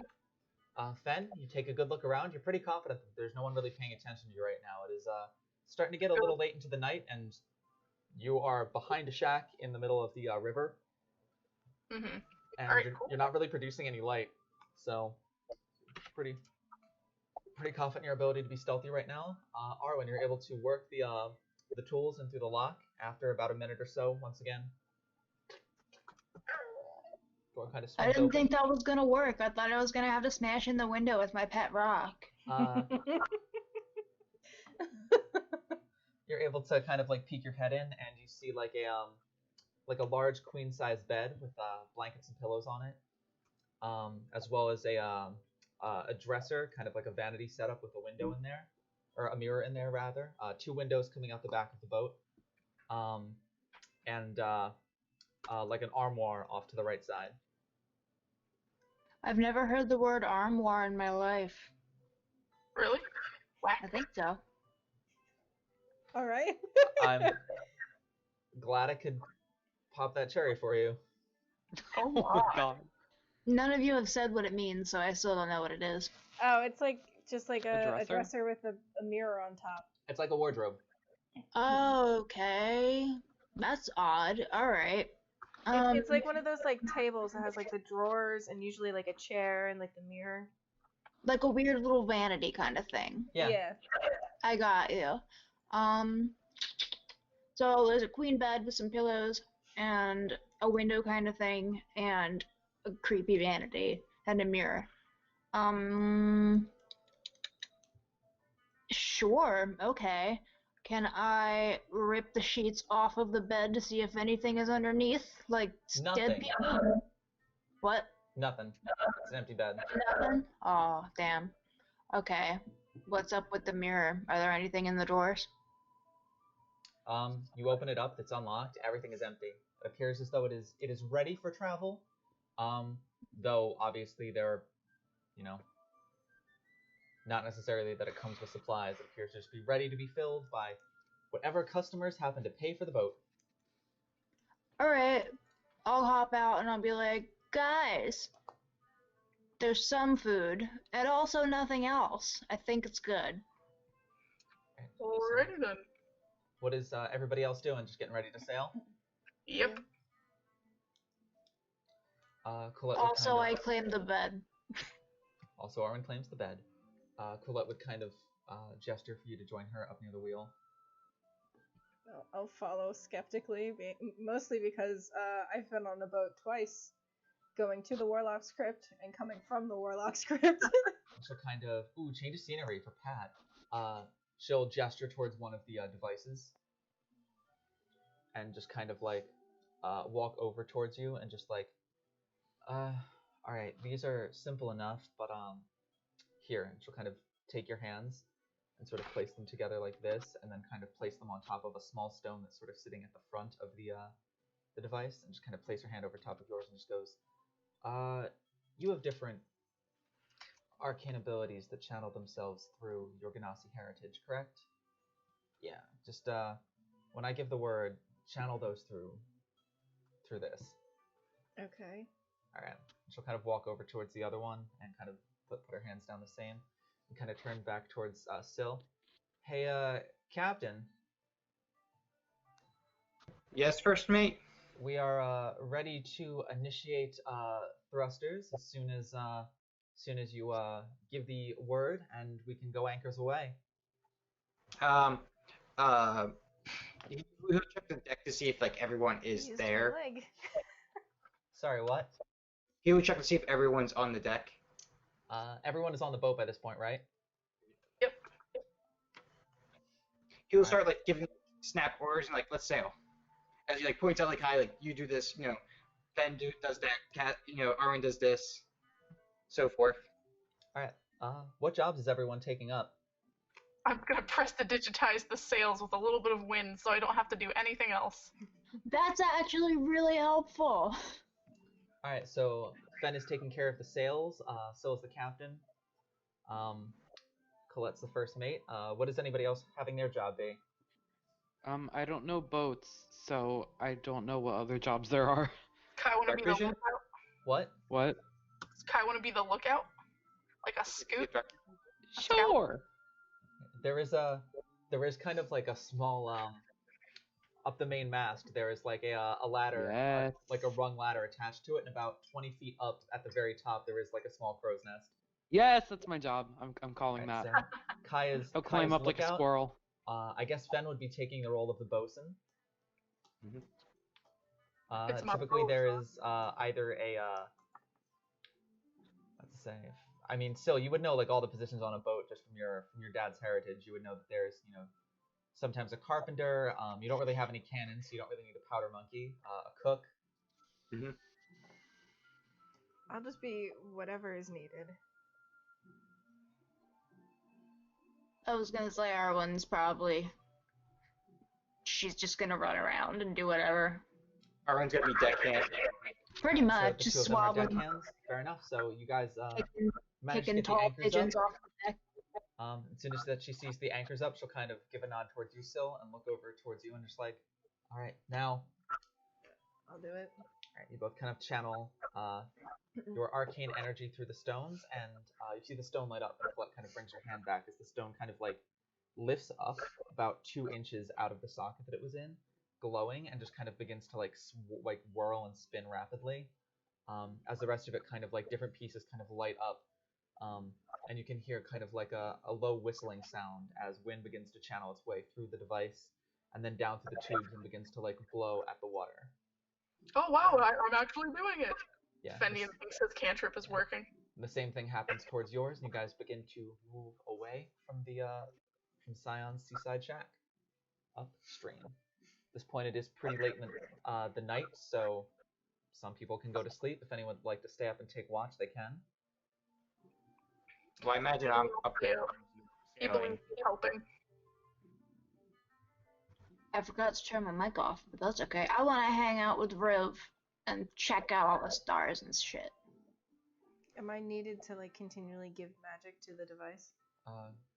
No. Once they're running, they tend to continue running until instructed to stop. I'll take watch if I'm needed. If not, I'll get rest, I guess. Alright, so is everybody staying up? I know Syl is at the very least. I mean, I guess I'll stay up until I have to take like a perfunctory trance to not be exhausted. Gotcha. I'll essentially do the same thing, but actual sleep instead of a trance. I'll probably go to sleep when Syl tells me to. I'll probably have you go to sleep right away just so you're rest for the morning. Alright, so I'll say as per usual, we'll do first watch, second watch. Who wants first watch? Need 2 people for it. Syl, I guess, is taking first watch. I'll I'm taking sit up in my bucket for first watch. Alright, so Syl and Kai for first watch, and then I guess Fen and T for second watch. Sounds good. So, as you're traveling along, if you would both like to make a perception check.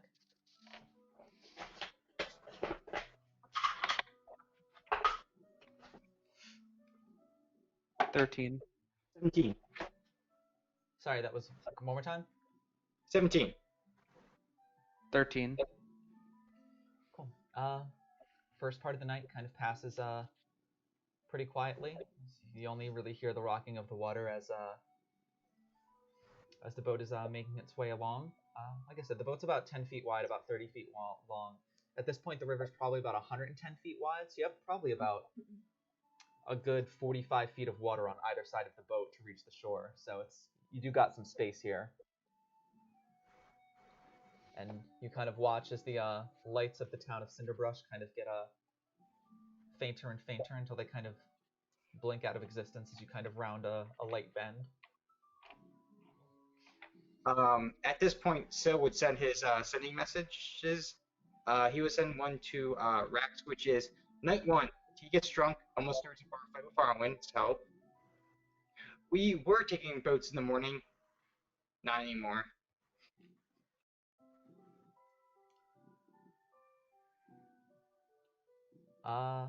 You would not get a response back, but the message would register as delivered. Okay. And then to the other one, he would send to respond to the one message from the night before was my favorite book. Hold on one second.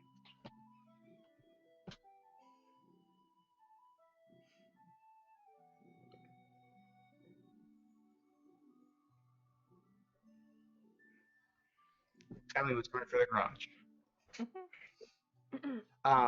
Book is House of the Leaves is What If the Labyrinth Was Underneath a Mansion? Gotcha. I assume the same thing. That one you would actually hear back. I'll have to add that to my list of things to read. Other than histories, being honest,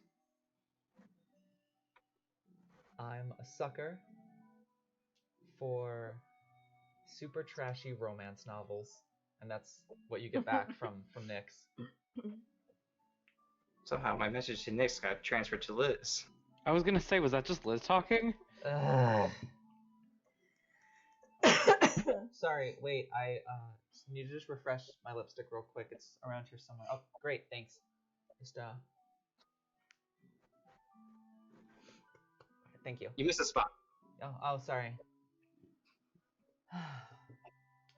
So, that is what you get back. Is there any conversation you would like to have happen between Kai and Syl while the two of you are on watch?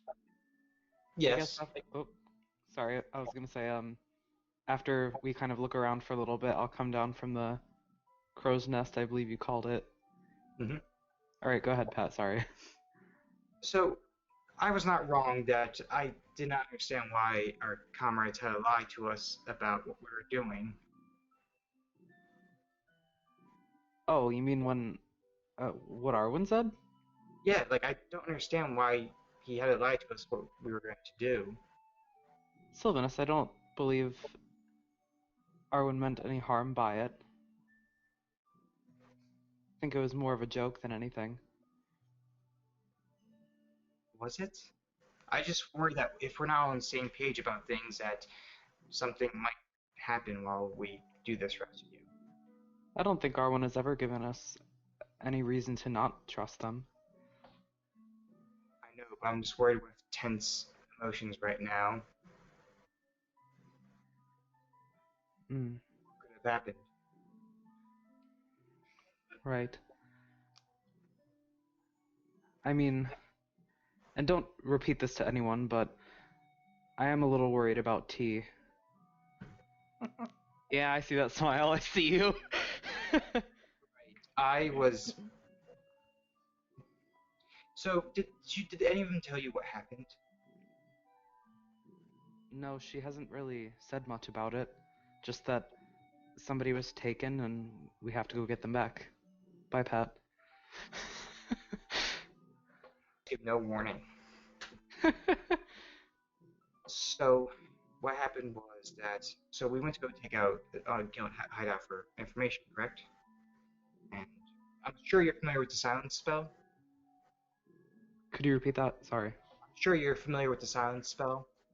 Yes. And well, I was promised that we would not just go in guns blazing, we would knock out a few, possibly question them, but I was told that. And the room was silent, so no noise can be made, and then they started killing. And the excuse was, well, they could have made a noise, which was kind of impossible when there was a silence spell going on. Wait, what are you talking about? The guild hideout. We went to go to a guild hideout while you were away at the academy to get information about where to go. Oh, was that the session I missed?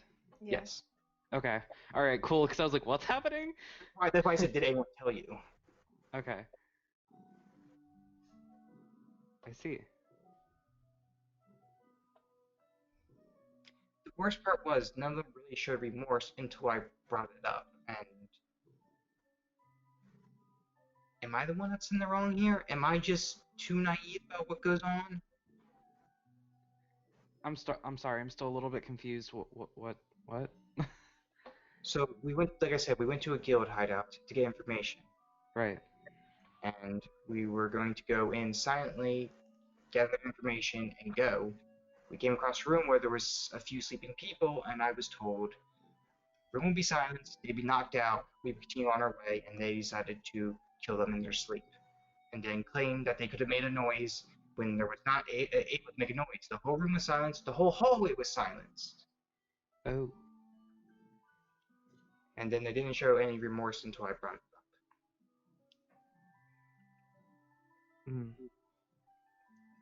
And they were guild members. They were guild members. And the thing that was brought up was they were told the guild was a good thing. That they were, revolutionaries trying to change the world for better. They did not know stuff like Chernbog was going on. And quite frankly, he didn't care. I'm not sure if Arwen cared too much either. And possibly Fen. Then again, Fen was all happy to kill people down in the sewers, even though they surrendered and had nothing to do with the guild, really. So I have no clue. I have no clue. He'll be silent for a moment, thinking it over. I've found quite frequently that people often feel justified in their actions when it suits them. I do believe that we can still trust them as, part of the group and everything. I wouldn't doubt that we would back each other up in a bad situation, but as far as decisions like that and whether they feel bad about them or not, just depends on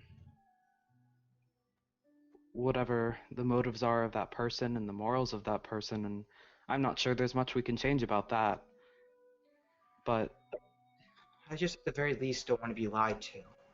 Hey, I'm not going to kill someone. Proceeds to kill someone. Hey, we're going to just go check on a horse. We're stealing a ship instead. I just don't want to be lied by my own friends. mm, If you're going to do at least some of the stuff that's more sketchy, at least tell me. I just don't want no part of it. perhaps tomorrow morning we could all have a conversation about it before, it happens again. Yeah.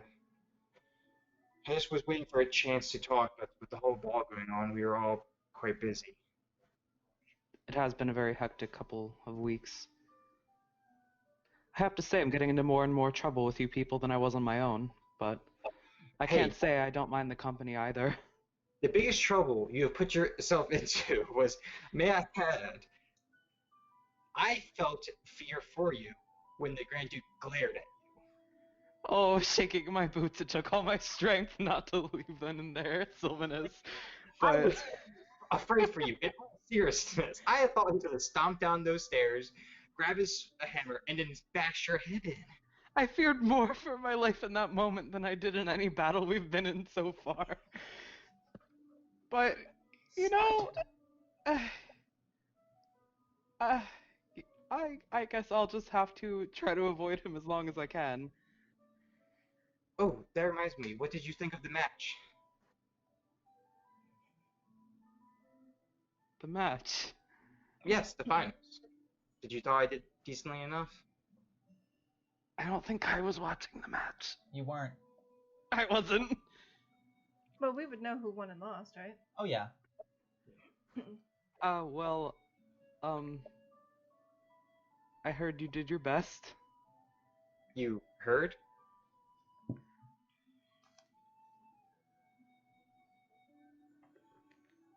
I'm not gonna lie, I don't remember what Kai was doing during that. We were going through we were looking for those guild people and fighting them. Black Rose. The Black Rose people. Oh yeah, in the church. And you destroyed Yannick's door lock. Oh right. Yeah, and broke into everyone else's office. Ooh. So kind of give you that confused look. Like, what do you mean you heard?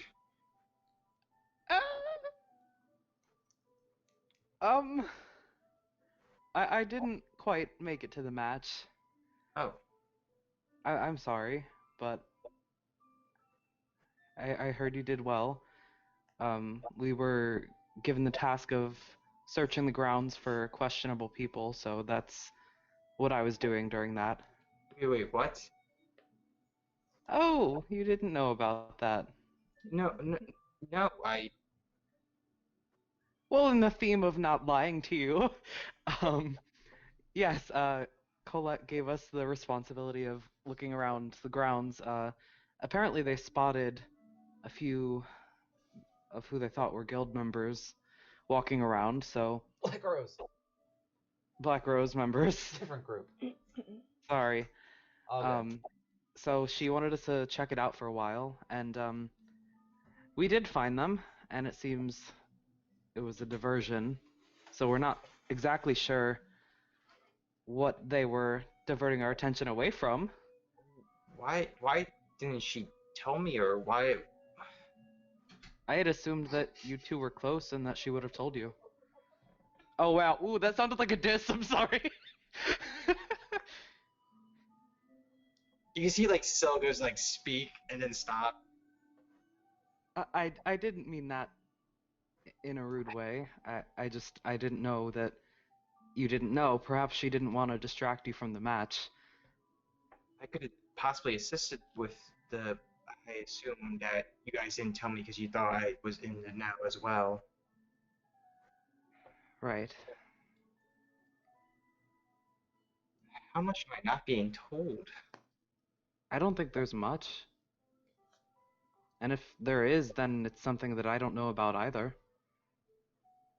Well, were you able to find out anything at the very least with the Black Rose? Not too much. We thought they were there to cause the trouble, but one of them let slip that they were just there to distract us from something else going on, so we didn't quite figure out what that was, but whatever it was couldn't have been good. Well, I know at the very least nothing happened on the dance floor while you guys were gone. So it might have been a different floor, maybe in the city itself or the vault. Perhaps, but why would they be at the ball if they were distracting from something that wasn't at the ball? So everyone, like for example, I think we both can agree Colette is a very capable person and fighter. Yes, Maybe to keep all the eyes on those members so the others can run free. makes sense. I mean, Is that Derek? Yes. He slammed that door. I Dang. mean, the best place to hide is in plain sight. So So you think they have, were at the ball, like in... I can't see anything happening in the city that would have, anything in the city would have been be a target. If I was a Black Rose or Guild member, my target would have been the vault. Try to take one of the treasures that Baldur's Gate has. You think they would have been able to get into it? I mean, who could have stopped them? True. All the dukes and duchesses were there watching the fight. The two people that were in the finals were in the fight. Heck, Colette was there. And then anyone else that was like searching for the Black Rose went after the ones that are out in the open. Who would have stopped that? Right. Hold on, I'm looking back on some notes for a second.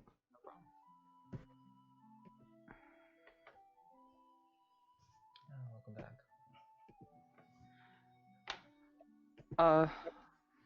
Me and I have a question. It's something that's been on my mind for a bit, but while we were searching the grounds before we got into contact with the Black Rose members, Mhm. me and T sort of took a look around some of the rooms. How familiar are you with Duchess Stellman and her family? Why do you ask? It's just we were checking her office, and she had this portrait on her wall, and it had her and Lucian and Finn, which, as to be expected, family portrait, but there were two that I didn't recognize in the paintings Of that course. kind of threw me a bit. And I'll kind of like describe what like the twin Ferox looked like. Do you know anybody that looks like that? Liz, Yes. humor me with a dumb question, because I always have a bunch of dumb questions. Yeah.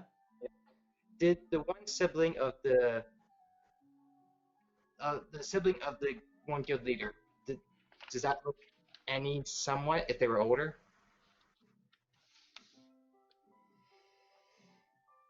Um, Based on the fact that you're not looking at it yourself, you're getting the description from Kai. It'd be hard to pin the two together because the only descriptions that Kai is going to give you is like two young fox ferox, both with like shoulder blade length hair, white like snow, ears also the same kind of like pure white color, and dressed like rather plainly.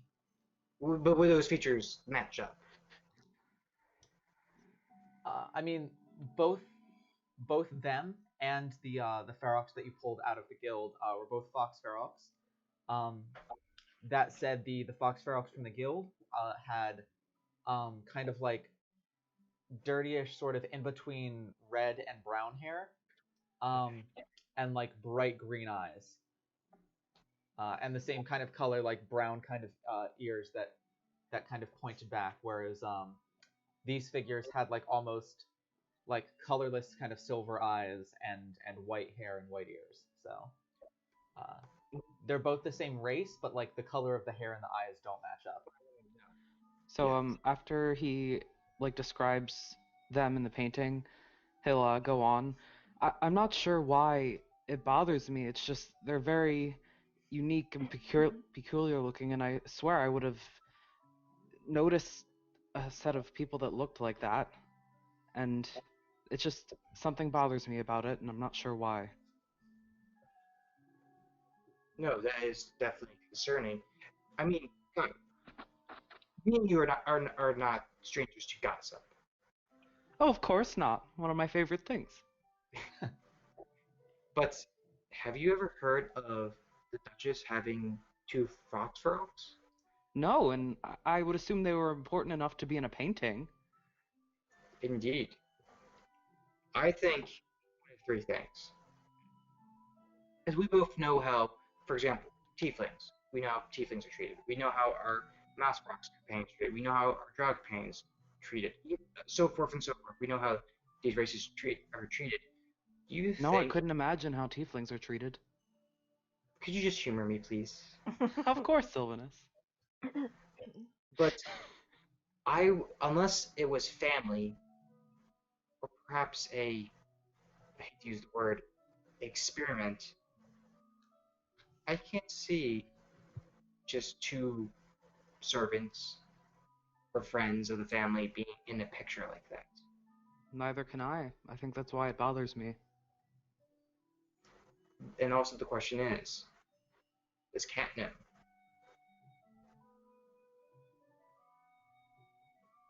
I don't know. I guess it's something I'll have to talk to her about when I get back. And he kind of like curses himself that he didn't think of asking her. I'm sorry, Dad. Because Cat would be old enough, possibly, to know or not. That's Lucy true. as well. Why didn't I think of that? Well, this is why I get paid to think. But that's concerning because I don't recall them ever mentioning two Fox Rocks either. Lucy and Cat. So was it before they were in the castle, or worse, did something happen for it to be a taboo subject? I mean, Lucian and Finn were pretty young in the picture, so I imagine it's close to a decade ago. So it looks like we have a bit to talk about when we get back. That we do. If you don't mind, do you mind if I go with you when you do that? I would, yeah, that would be very helpful. I'm not sure how I would go about doing this on my own, to be completely honest. And you probably have more grounding in that kind of place than I do. I'm a pushy noble. It's what we do. We are good at questioning people and getting answers. And good at paying out, but that's besides the point. Think we should wake up the next watch? Sure. Oh, Kai, I truly yes. Thank you for listening to me. Oh, of course. As Friends are friends. shake her head at us. So What? is that the end of y'all's discussion? Yes. Yeah. So shift comes to an end. You switch off, and actually, for the next shift, T, you're up. Audie, Fen, sorry, you're up. And Arwen, you get up too. Decide to make it a watch of 3. Oh, can Arwen and I both press to digitize the sails with our little wind? Absolutely. You're muted. I don't have a prestidigitation. Well, maybe you can just slap it around with your. No, I'm not. Maybe I could flap around with my mage hand. Yeah, like if you hit it enough. I don't know. Yeah, Fendian's just doing that so he doesn't have to do any physical labor. Gotcha. So 3 of you are keeping watch. Is there any conversation you would like to have happen between the 3 of you? T, by any chance were you notified of how many we are to be expecting? Expecting where? Well, at the cutoff point, you know how many enemies to expect. Wasn't sure if you knew or not. No, just that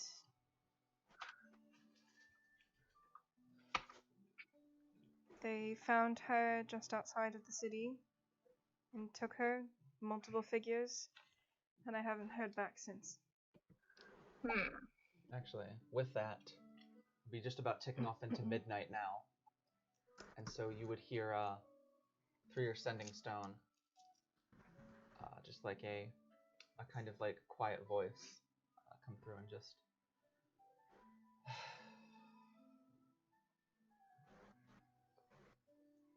currently about a day outside of the monastery, stopping for a horse as I was running and they are mounted. They are about. You have 3 words left. Unless you want to reword it.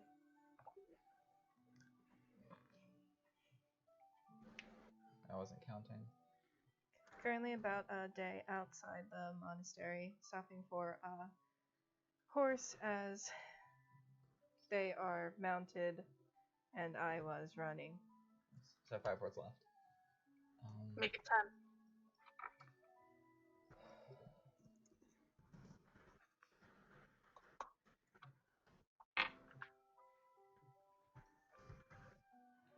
They are heading for the mountains.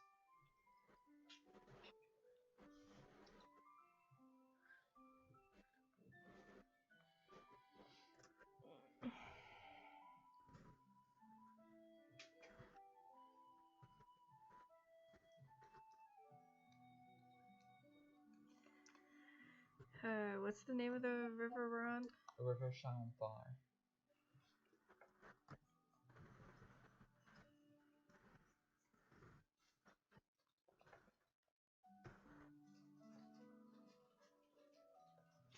I am on the river of Shalamthar, on my way.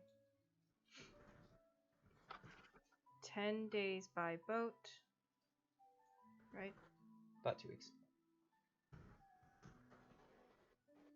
14 days by boat, and then it was 10 days after, right?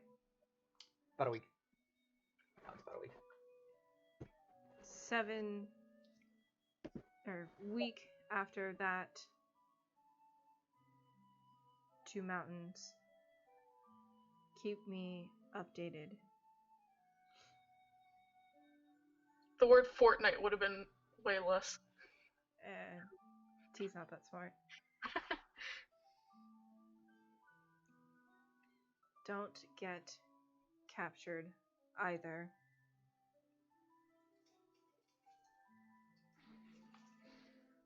She doesn't have enough for the end, but she'll just say, "I'll never forgive."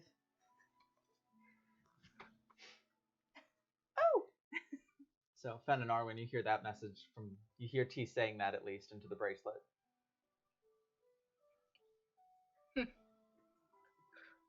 Well, sounds about right, yeah. I could only really hear the last little bit. Sorry. It's hard when I can't read lips. I am on the river of Shalimthar, 14 days journey by boat, 7 days to the mountains. Don't get caught, I'll never forgive.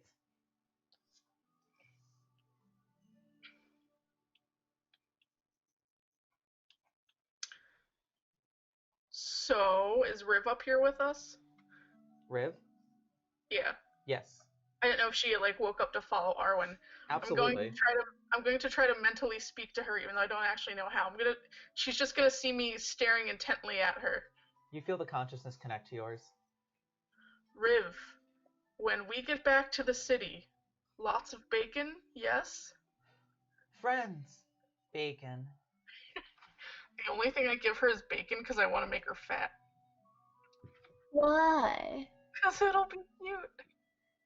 It would be. But she gotta be on her best health for fighting and stuff. But she could have all the bacon. She's a good egg and she deserves bacon. But yeah, I'll pat Riv and give her some more snacks. And to try to make T feel better. Oh my god, I hope that this makes her feel better and she doesn't get angry. I'm gonna try to with all of my knowledge of like different botanical things and stuff, I'm gonna try to prestidigitize like a little rose lily and give it to her.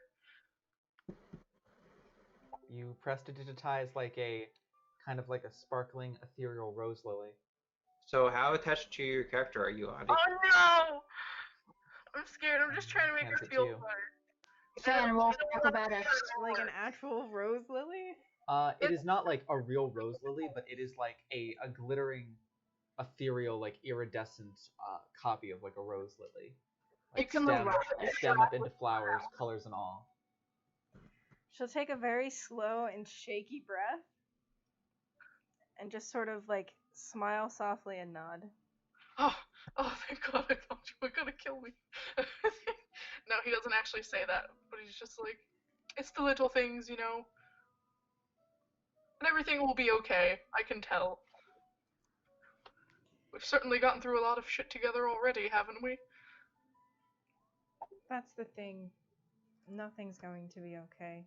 I know that. Even if she's okay in the end, she's still going through this hardship that could scar her the rest of her life. The people that are there are scarred beyond them resuming where they had left. Nothing's going to be as it was. Well, that's for sure, but he's gonna give like a nervous glance to Arwen to see if maybe Arwen can kind of help make things a little bit more positive. I've certainly seen my fair share of hardships. Not a couple hundred, about 100 years of them.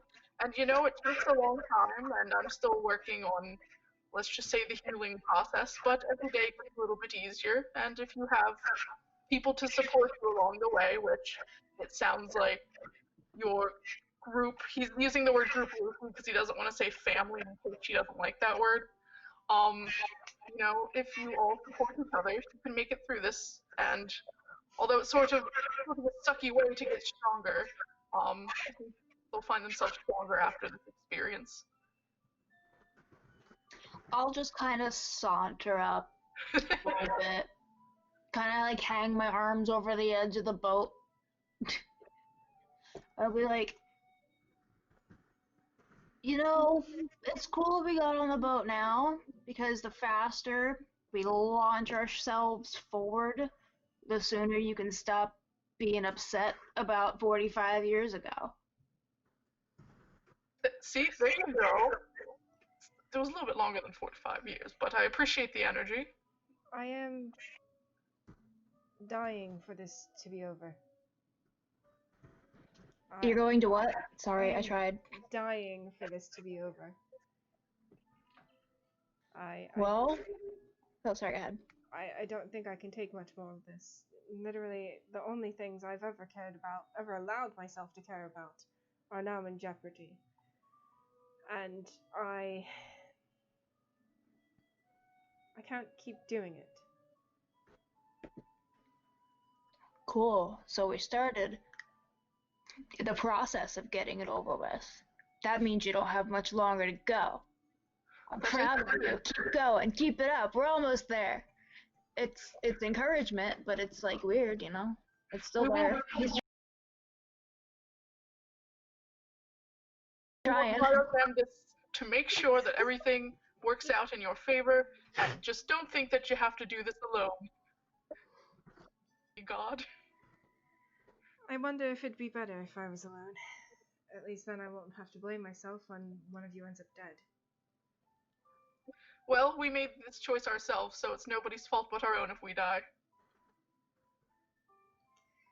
I don't know if I'll die per se. It'll probably be a little less calm than that. So just leave that hanging in the air, though. I mean,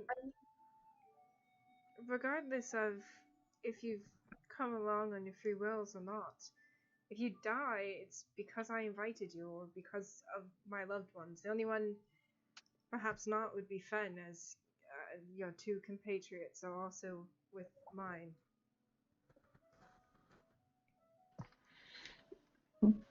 I mean, you could have said no.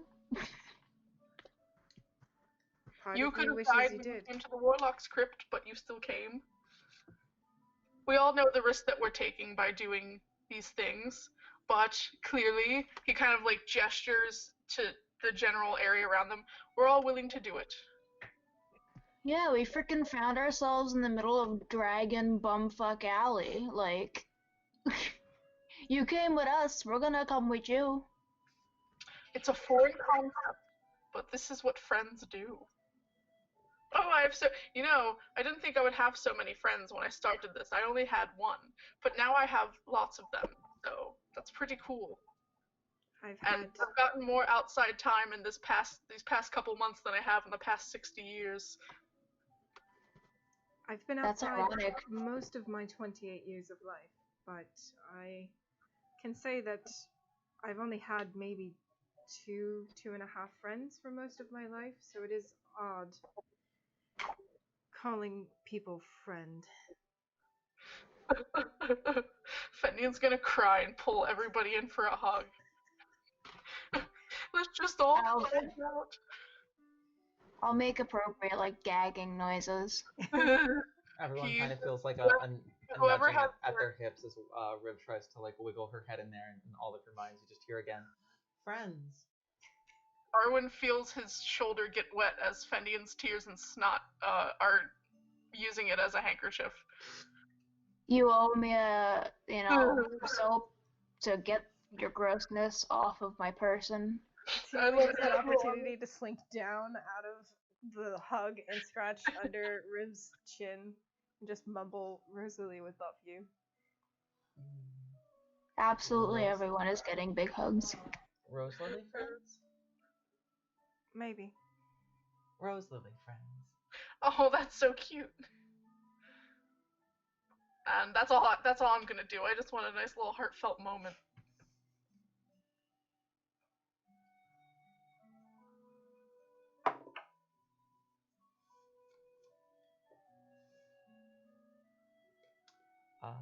To end the scene, Riv would kind of make her way up to the front of the ship, whereas like the bow just kind of like comes together and there's just sort of the single beam that kind of goes off, and kind of atop it just kind of like kind of seem to like poke around at it, and then sort of like rear her head back a little bit and breathe out towards it, but rather than a breath that like a small amount of her cold breath looks like it seems to escape, but the front of the ship just kind of seems to sparkle a little bit.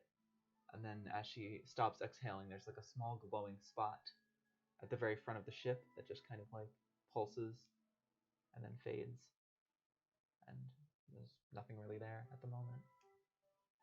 Pretty. Then she kind of comes back to all of you guys and kind of looks over at all of you and just goes, Rose, Lily, friends, and then heads back into the captain's quarters where Arwen was sleeping, and curls up on the bed and heads back to sleep. My heart. She's a good bean. Well, back to the sail. And I'm just cantripping the sail again. Alright. So, She's such a pure little bean. the next morning comes to, and I will say over the course of the 2-week sailing trip, as you guys make your way past all of the a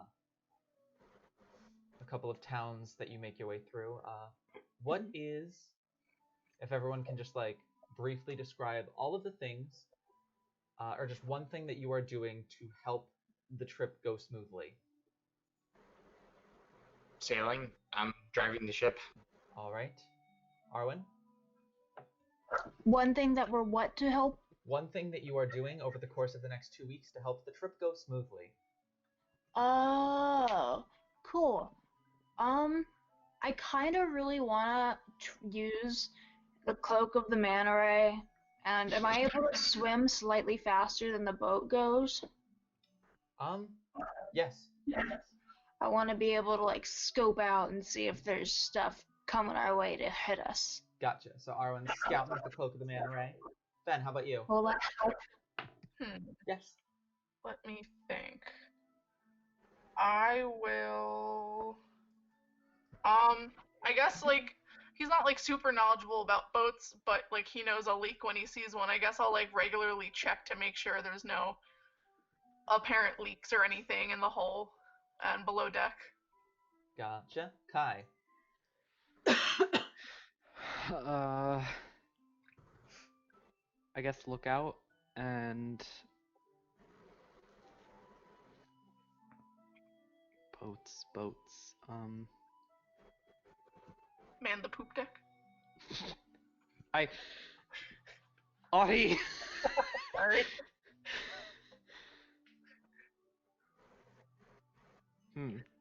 Oh god, I almost read a terrible joke. Never mind. Sorry.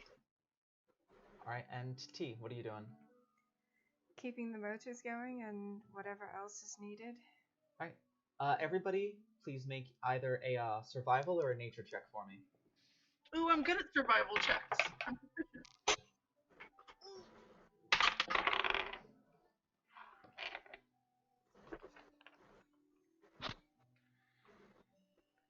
17. 15, because 10 plus 5. 18. 7. Oh, Unnatural 20. So I'd say it manages to go pretty smoothly. You deviate to the side a couple of times, as the river is about 130 feet wide at its widest, but sometimes comes into as narrow as about like 65 or 70 feet. There's a couple times where it gets narrow, where you start kind of steering towards one side. You kind of start getting like start hearing like the sound of like the bottom of the boat up against whatever the bottom of the river is, before somebody's like, oh shit, and kind of starts steering it back out to the center to make sure that doesn't happen. But relatively uneventful travel. You see a kind of a couple things off in the distance, like on land and stuff, but it seems as though at this point, at least on your travel there, days come and days go. Nothing seems to bother you too much on the boat. You're also moving at a fairly quick pace, having 2 Ganassi on board who can help power these engines. You're traveling at about to probably a good 15 to 16 miles a day. So it's hard for stuff to really catch up with you as it sees you, and plus, it would have to swim out to you and then get onto the boat. So unless it can fly, it kind of sees it as a futile effort, so to speak. But you do witness like a couple of monstrosities and other things kind of like off on the shore, either feeding or hunting, or all sorts of different beasts and what have you, but seem to be leaving you well enough alone. Do I encounter any creepy animals under the water, and or do I get to steal anything off the bottom of the sea? Make an investigation check for me. Oh, rad. I thought you were just gonna tell me no. Unless.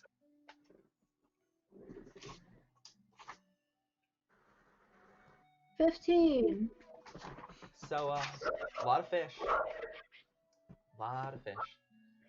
You do kind of find one, like, slightly glowing thing, though. Like, not glowing, but, like, kind of reflecting off the light, and kind of swim down there to find it and go to, like, scoop it up. And, you actually find that it is, a couple of different things. As you go to, like, pick them up, there is, 3 gold pieces that was at the bottom of the river that you kind of find and are able to pick up. Cool. Guys, the frickin' river gave me money. Oh. But we will, we get to the 14th night. Comes time to once again take watches. You're in a relatively flat part of the land now. Probably about, like, maybe a day prior, you hit a fork in the river. You took the northernmost fork, as that would help lead you towards where you're going, and off in the distance, by still quite a ways, but you're able to just so barely see the flickering lights of a town that, according to your maps, would appear to be where Scornabel would be, which is where you're dropping off the boat and continuing your journey on either foot or on horseback through the reaching woods close towards the mountains. But as we come upon our last night, we'll need another set of watches. I'll take the first watch. I'll Do watch you what's offer to go first? All right. Colette will join you. The second watch will be Fen and Arwen and Kai. Ooh. That'll be kind of entertaining. Oh, So- Liz. Yes. By the way, I'll be giving updates of our travel. Got you. To whom? Both? Yeah. Well, there won't be updates of travel. There won't be just casual information going back and forth each of the days. Gotcha. All right. Good to Are know. we doing the watches tonight, or are we like saving them? No. The watches are going to be the very last things we do tonight. Ooh. And then coming into Scornabel is where you will meet the guest star. So we will save all of that coming into town for next week. Nice. But Special guest Shia LaBeouf. correct. Hello There he is. again. You knew we were about to go into another heavy roleplay session, so you wanted to interrupt, didn't you? Yeah, it froze too, which is funny. So we just see cat butt. So, Colette, Syl, and T, you are all on deck taking the first watch, as Colette is kind of towards the front of the ship, kind of like leaning over the water. You'll just be keeping watch. Syl?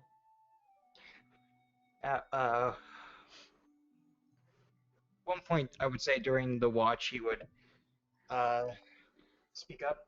So is there any plan going in mind with this, or are we just winging it? I'm getting Blaze, my... try sneaking. Sneaking would be nice, but I'm getting my people back, and I don't care what I have to do to get them. I noticed that. Shade. Okay. And what do you plan to do after that?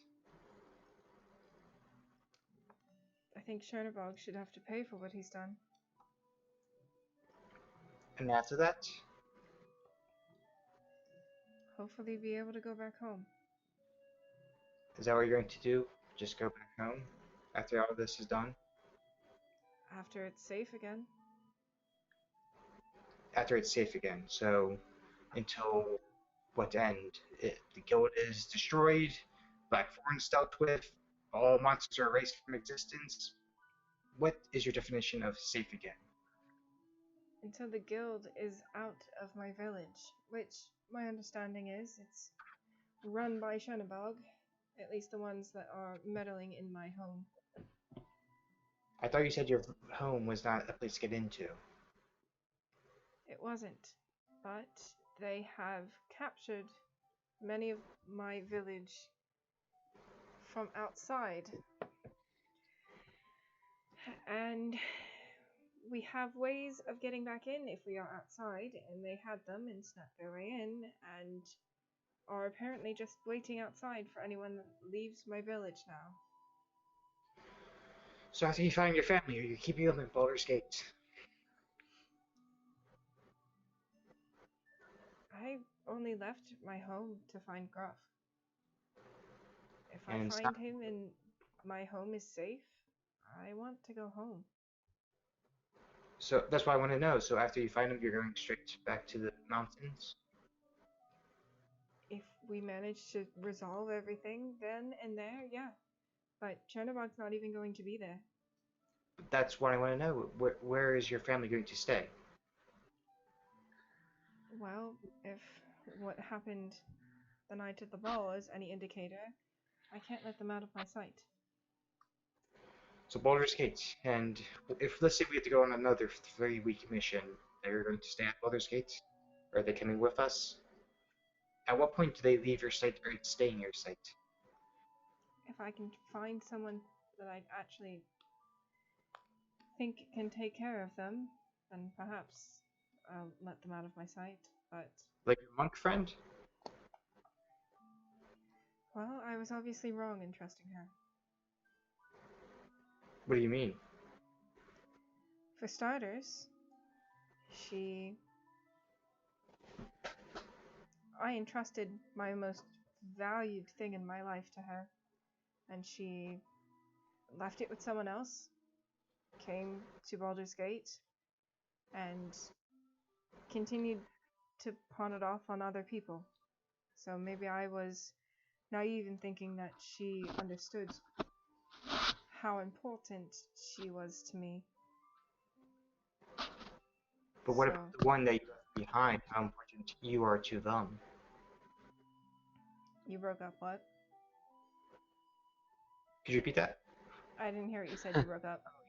What about the one you left behind? About how important you are to them? Isn't that as equal measure? I think you know how important I am to them. I know, and it's going to be difficult for them to spend all this time with you gone, searching for Gruff, and when you do find Gruff, it's, I think, very difficult for them to want you out on your own. It might happen again. They might try to follow. We've seen how younger siblings have acted. Look at Arwen's. Look at mine. Look, we've seen what family will do. She's the one that asked me to leave in the first place. I never would have left if she didn't ask me to. And unfortunately, she's just as stubborn as I am. So when she got impatient, she, I guess, took things into her own hands. My guess is she decided to try and go after him herself, and was captured in the process. And that alone makes me think that I can't trust her back at the monastery anymore. So, unless I'm there. So who would watch her then? You I don't don't seem know. the one to trust many. There's maybe one or two people that I think could perhaps do that. And if not, then maybe I'm done. Who? Who are they? I mean, the only people that I've seen that are either experienced in this kind of thing or mature enough are, and she'll like look Colette's direction. Colette is looking at you guys, like listening to this conversation happen. Or Sandra, Oh, you're referring to me? perhaps. I'm honored. She is a lady, so it is quite the respect to show. She has experience in what Rose Lily is. Referring to a child or a mage? Or both?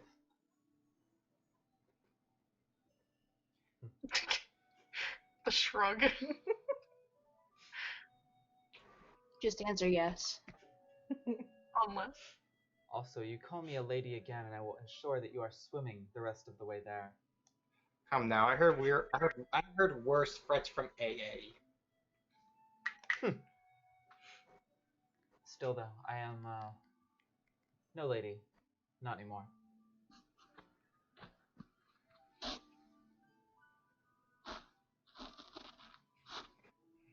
Do you care to share about that?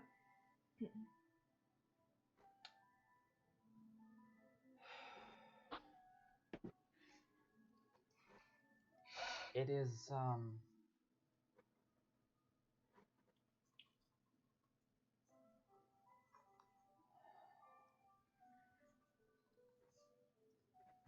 I suppose how I came to have my position in the palace where I do.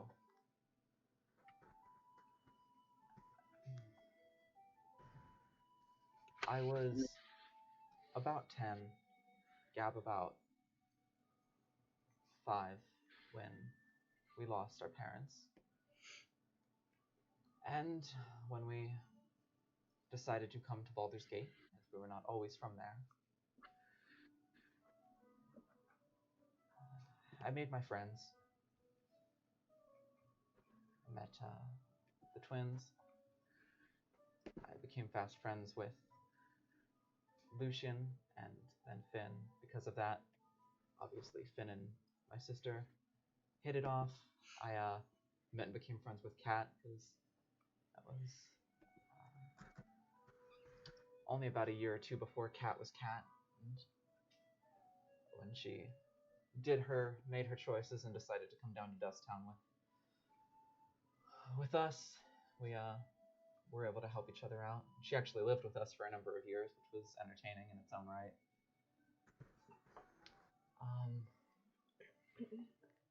But I was a lady, made a lady, because I was, I spent more time with Lucian, and more time with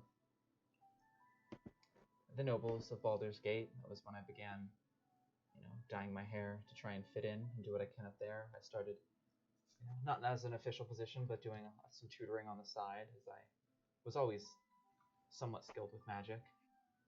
And at 16, I was actually engaged to be married to a lord.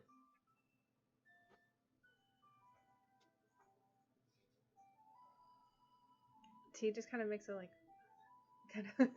Yeah, no, it was I was young and dumb, and I mean, don't get me wrong, he was money, position, status, he was handsome, seemed, like your typical Prince Charming. He's very suave, debonair, worldly, traveled, nice enough to those he needed to be nice to. Always pissed me off a little how he would treat those beneath him, but it was the way that lords do, especially since he was visiting Baldur's Gate, actually. He was not a lord of Baldur's Gate per se, he was a lord of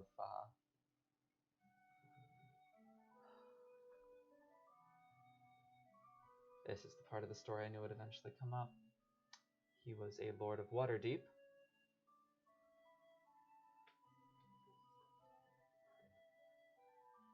I'm sure if I said the name you would know.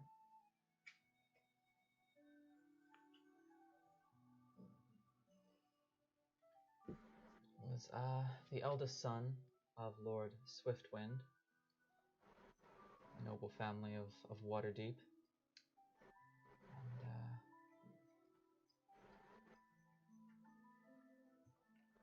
And that went on for about, well, I didn't get engaged right away. Love affair began.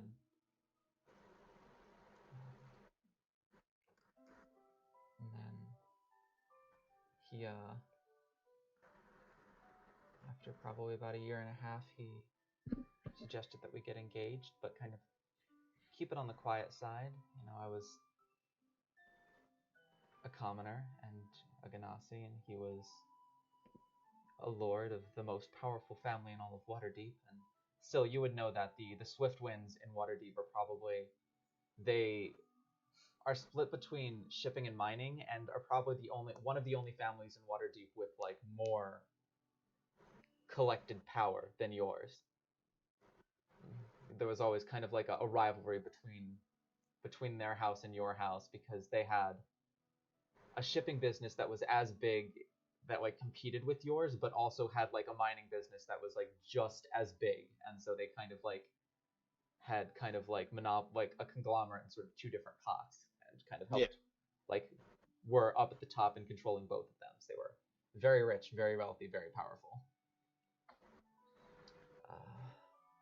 Yeah, so that went on for about 6 months. As you know, he tried to. He always told me he was just trying to find a way that he could break it to his family that he fell in love with a commoner, and they were going to have to accept it for what it was, or you know, pay the consequences of not accepting it. But he wasn't going to back down. And me being the idiot that I was, went along with it. And you know, he was always asking me to do him favors, and around the palace. At that point, I had accepted my position where I was, where I am now at the palace. So asking me to do favors, and you know, there was always parts of our relationship that I didn't necessarily want to agree with, but he wasn't exactly the kind of man that you just say no to. Never mind, he was 5.5, 6 years my superior, so when I was 17 and 18, he was 23, 24.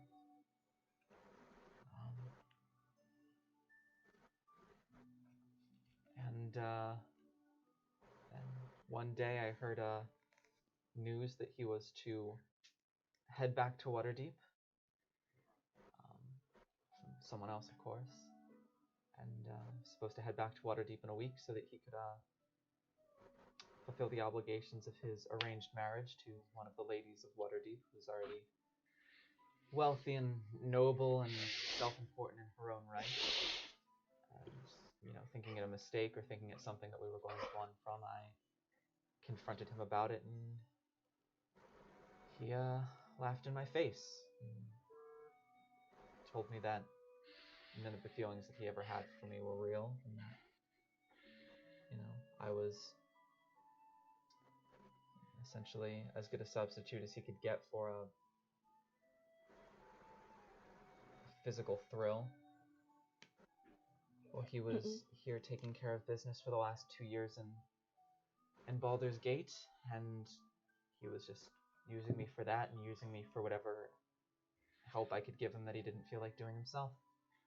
He told me that he never really loved me, and that he was leaving, and nothing I could do could stop him. So he left.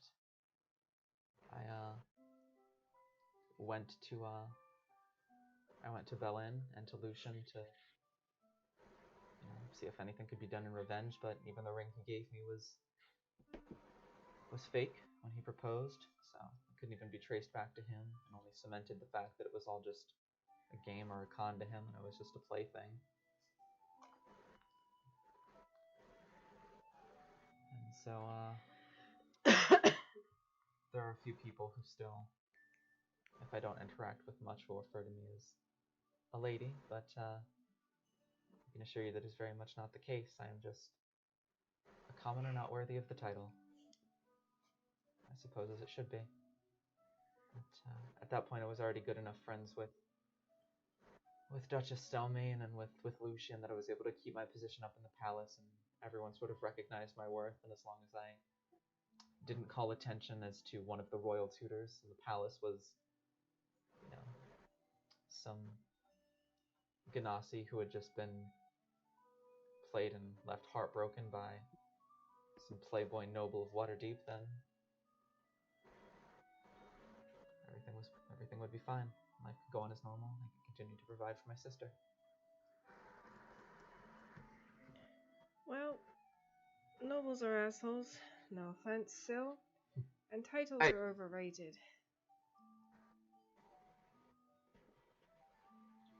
What'd you say? I was gonna say he's just muttering under his breath, like, I know you mean offense.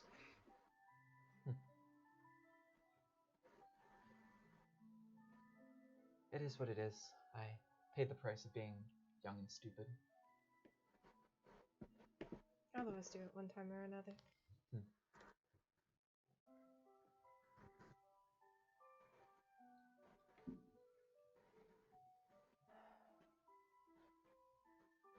But no need to listen to my sob story anymore. The rest of my life I've spent tutoring, mostly.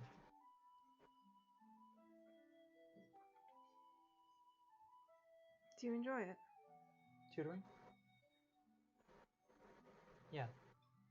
I like instructing people on magic and seeing their faces light up when they get something right that they've been struggling with or that I've been spending a long time teaching them, and I've always liked kids.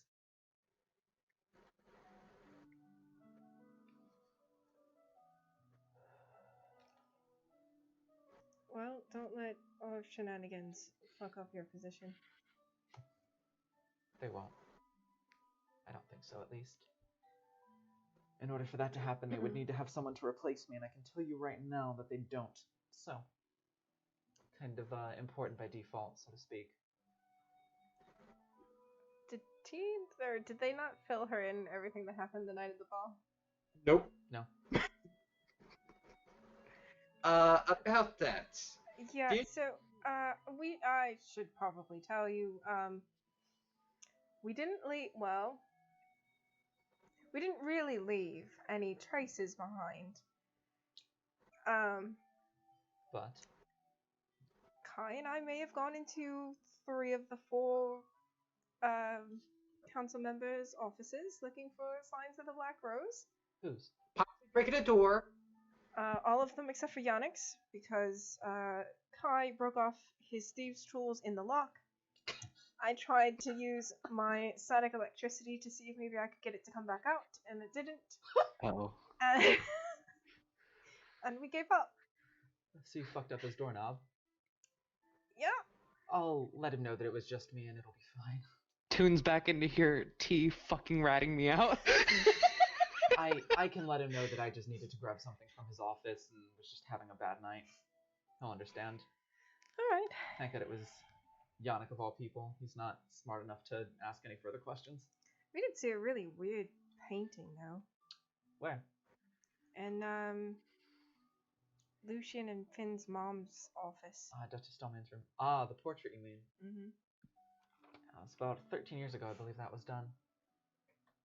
They took all the time to paint the 2 Ferox in the painting, but didn't bother putting their names. Oh, yeah. You know what servants are like. None of the other officers had servants in their paintings. Bellin was rather fond of those servants. What happened to them? Oh, they moved on. What do you mean they moved on? They killed them? Oh, no, they didn't kill them.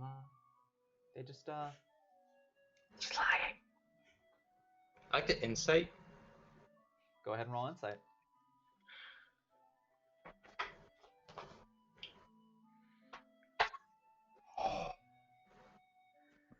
At I 20. love how I told Syl about this and he immediately is getting a dirty deets for me. I'm probably not going to beat her deception. Or even persuasion. What did you roll? 25. What? 25. But I know her rolls are But so he did good. that 20. So you said 25 total? Yes. It's kind of hard to read. Figured.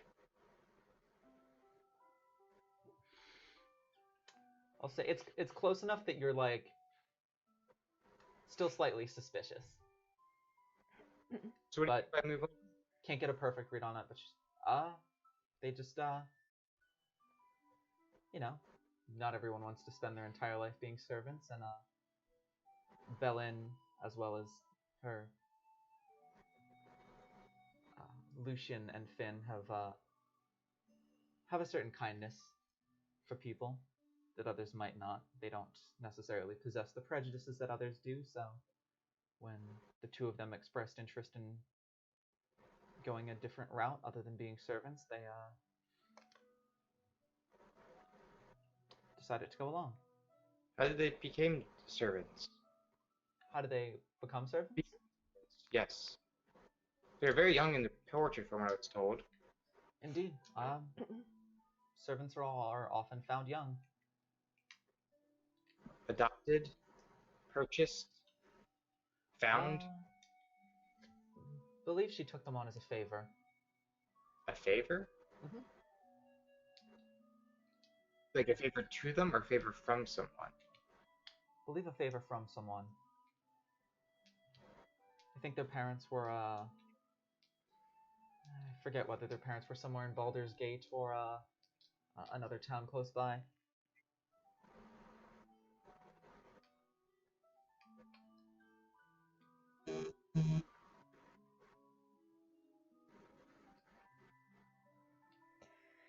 Well, it seems weird to me. Do they not keep in track anymore of them? Do they not send letters back and forth? Oh, I do believe they correspond regularly. They still in the city. If we met them. I mean, they're rather distinctive in how they look. I believe you would know if you met them. Yeah, but no one bothers looking like what they fucking look like. Just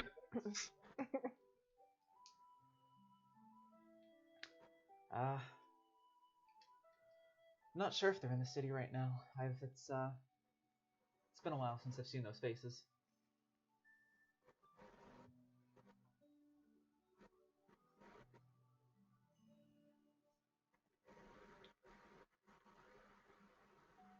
Why so curious about the two of them?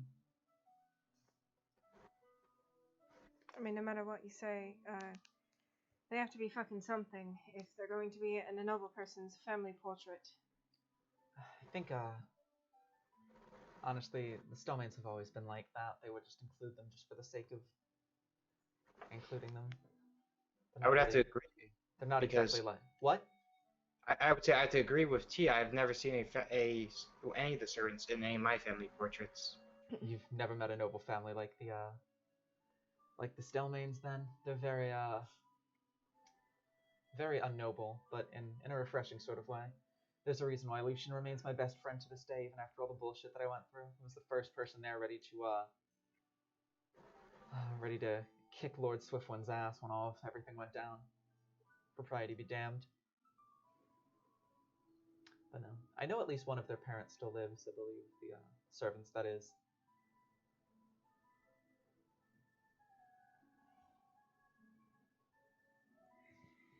Well, I don't know why I fucking care. I'm never gonna meet them, never gonna have to know them. Never know, you could meet them. Stranger things have happened, I suppose. I mean, we are about to go do a rescue mission, so weird things have happened. True. I suppose.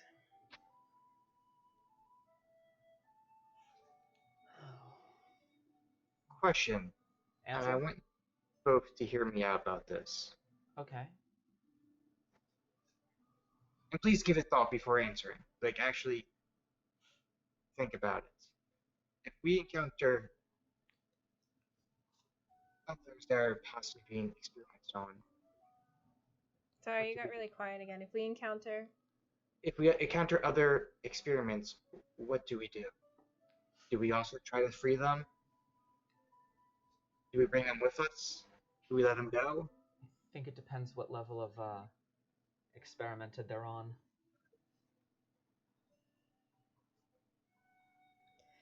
If we can fix them or heal them, I think we should try. If we have to get in and get out, then it's not going to matter. If we're clearing the whole base, then it's another story, but... What if their mind is a bit gone? Do we? I think it depends what level of gone. I mean, I've seen there was I know one guard or one raid by the Flaming Fist rather, um, on an experiment chamber of the guild where they all the people that they rescued, the three of them I believe, were a little off but still mostly there. And I also know that about 2.5 years ago, one of Chernobog's creations kind of ran amok through Dust Town before some people were able to put it down, and that one was about 13 different corpses all kind of combined into a single golem. And I mean, at that point, there's really no saving anybody.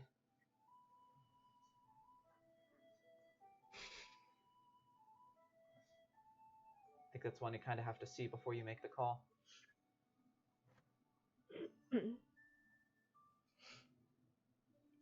But none of them are guild, so they'll all be given the benefit of the doubt. Fair enough, and that is how we will proceed. What? So that's all I ask. Fair enough. Oh, it is getting late. I do believe it is time for us to head to bed. And with that, we go to the last watch for the night. Arwen, Kai, Fen.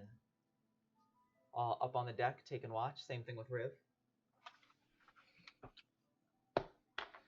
So, oats, huh? What? Exactly. You ever, listen, I'm not very good at making small talk.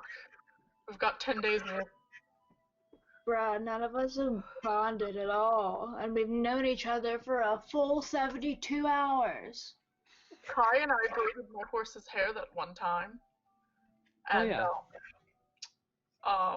Arwen, you and I played pranks on people at the ball a couple days ago.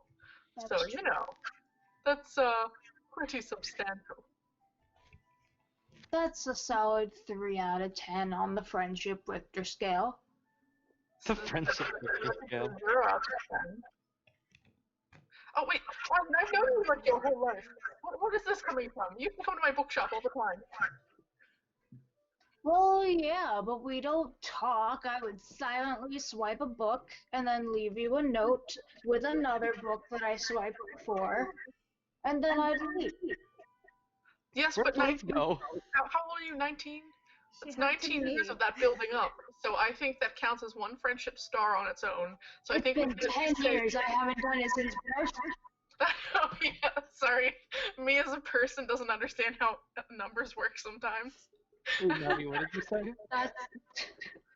That's good shit. Liz had to pee, but she said to continue. Okay. Okay. And, well, I don't know. Do you want to know anything about me that'll help us bond?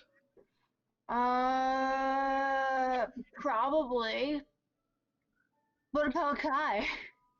Frankly, this is a very weird conversation, and I don't know why I agreed to take watch with you, but you win some, you lose some. Guess so. Unfortunately, it's a loss for you. All right, I'll share a fun fact about myself. I'm terrified of Yetis. Yetis? And if I ever, for some reason, were to see a Yeti in my lifetime, I would probably pee my pants and run away like a coward because they scare me. Just the thought of them. Well, Big, what if very hairy men things, but they're also not men? I mean, come on. the first time you met a Yeti, it was just docile and seated and didn't really do anything to offend you? I think So- I'd be scared of a chance. If Kai they were will But something tells me that's not how it would go down. Kai will just sit there looking dumbfounded, like just looking between, like, as each person speaks, he'll look at them, so he's just like looking back and forth between Fendian and Arwen, like just in dumbfounded silence. Kai, close your mouth. I can Your see jaw just Kai, looks on your the floor. fear is to let me in. I'm just kidding. You guys were echoing a lot. I didn't know what you said. Oh, I said, Kai, I think your biggest fear is you're afraid to let me in. And then he goes, oh, I'm just kidding. I like to joke. We like to joke around here. I think, Fendian, that you are probably on the very bottom of my fear list. Oh, that's good. I wouldn't want anybody to be scared of me. I don't think anyone would be if you tried. But I mean that, That's so kind of you. You know, I always thought people were afraid of me because I'm blue. But it You turns wanna- out they're not. he just looks down at his own purple skin. I think I can change the fact that no one is scared of Ven. Ven, you have to tell Kai all about the different species of flowers you use to make perfumes with. I think I would prefer if we didn't do that. And then Fendine just starts droning about different types of flowers. And then he talks about how he like totally lied about everybody's favorite scents so he could sell his perfume. He's my favorite one was the Sylvanus perfume. I don't know if you guys heard the line, but it's feel like Sylvanus but smell like Sylvanus. So you know, it's a pretty wintry perfume. It's sold pretty good. Wait, what did mine smell like? Yours smelled of elderberries. Your mother It's was because like, I'm purple, isn't it? Yes. Well, The ladies loved it. I Did just you want to say I sold these all as unisex scents. lovely. unisense, if you will. I just realized that we're on watch, and I forgot to actually watch, so should I roll perception and look around? Nah, it's too late for that, dog. I'll press to digitize everybody's personal perfume smells. You do that. It's a lovely bouquet, really. You know, I think after this, I might open up my own perfume, / bookshop. I think I could really make a killing with it. That does suit you. Thank you. At this point, Arwen, Riv kind of comes up to you, kind of like looking off at the lights in the distance of the town that you're approaching, and kind of like looks back towards you and sort of a presence in your mind. We're going Rose Lily friends? Yeah, dude. And he'll she'll go to like pat Riv's head, but then realize she has to like reach up. You'd be like, whoa, you got large. But yeah, we're gonna go find T's person. My sister, I think, right? Person. Person friend? Person friend. T's Rose Lily. I don't know. Rose Lily friend. Sounds good to me. So cute. She's such a baby. Also, I don't have anything else to add for the rest of the watch. He's just gonna be like rambling on about dumb things. I don't know. We threw the three characters that don't really talk to each other and together. I know, that's If you're because I want you open guys to be friends. with poetry, I have plenty of it. Yeah, it took 20 minutes. Sorry. Me and I have roleplay muscles here. Okay? If it goes, it goes. All right, he But- he closes his orcish poetry book. In response to your comment on Riv getting bigger, Riv will kind of like puff up her chest a little bit. Still getting bigger. Mouse friend, bigger? Mouth strength or mouth? No, Mouse. Mouse. Friend. Mouse friend bigger?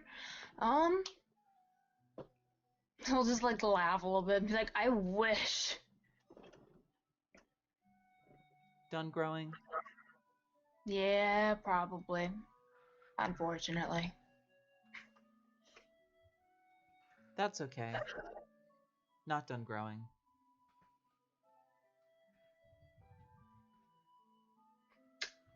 Am I gonna start growing leaves?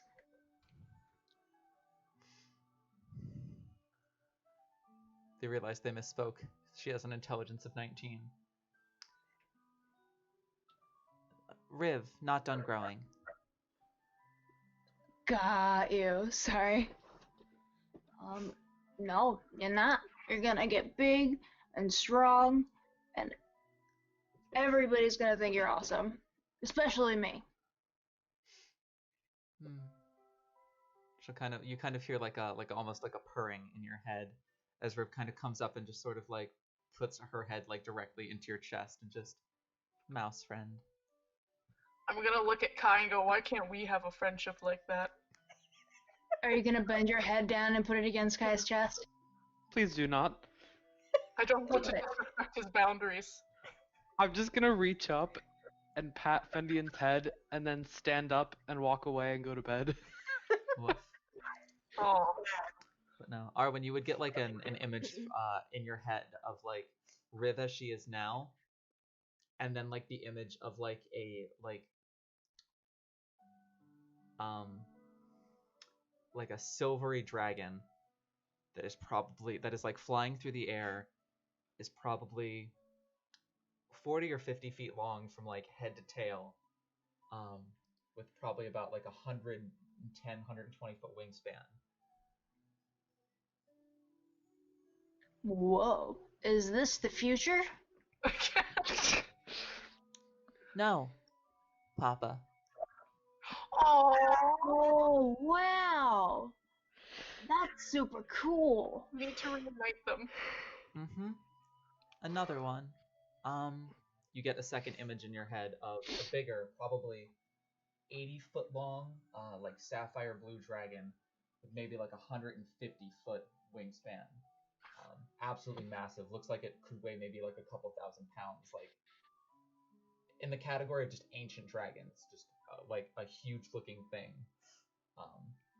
like the size of like a small hill. And then after that, just kind of like beautiful like sapphire blue scales, the same kind of color that sort of runs through like the veins and kind of curls and patterns up near like the horns and the face of Riv. And it kind of that image fades and she just goes, Mama. I figured, and Arwen's just like obviously like in awe, and she'll just be like, "Wow, that's incredibly cool." I'll be the size of Mama. Wow, you're gonna look. Well, you're gonna be so freaking big and strong. You're already wonderful and beautiful. You're gonna look incredible when they're older. Will be big. Protect Mouse Friend. But I gotta protect you while I still can. And she'll kind of like curl up next to you and begin to kind of doze off. I guess it's nap time on the poop deck. I'm imagining a meme right now where it's like the Virgin Fendian and then the Chad Arwen Excuse me? friend. You know, like it's just like the Virgin and Chad meme where the Virgin's sad and alone and the Chad has lots of friends and stuff. I have no idea what you're talking Oh about. my Way God, to date well, the that's called stream. meme. That fell so flat, man. I'm having an off day, I guess. Sorry. Your memes hit different when you're in person. They do. Anyways, yeah, I guess Fendian will just stay up for a little bit more, keep a lookout, maybe clean the deck a little bit, and then I guess he'll go to sleep. Alright, so as night comes to an end, morning comes to. You all are probably only a mile away after sunrise from pulling into the town, getting ready to end this leg of your journey and embark on the next. And with that, we'll bring tonight's episode to a close. Character, right? Nobody almost died. No, I'm proud and we of had some everyone. solid RP moments. We had some solid character bonding and character building. Man, that was overdue. Hell yeah. And then Yetis. And them Hey. Yetis. So, thank you all for sticking around and watching. Hope you all enjoyed it as much as we enjoyed doing it. So, yeah, without anything else to say, we'll be back again next Saturday with a guest. And, yeah, video will be up on Wednesday on our YouTube channel, 7 p.m. So, without anything else to say, thank you all for watching. You've been lovely. We appreciate you. We love you. And until next time, we've been the Unlucky Few. Bye. Bye. If you enjoyed this video, please like, comment, and subscribe. We'll be live streaming starting November 9th at twitch.tv/TUFD&D. If you want more content or updates from us, feel free to follow us at Twitter, Facebook, or Instagram, all at TUFD&D. Links in the description below. But from all of us here at The Unlucky Few, thank you so much for watching, and we'll see you next time.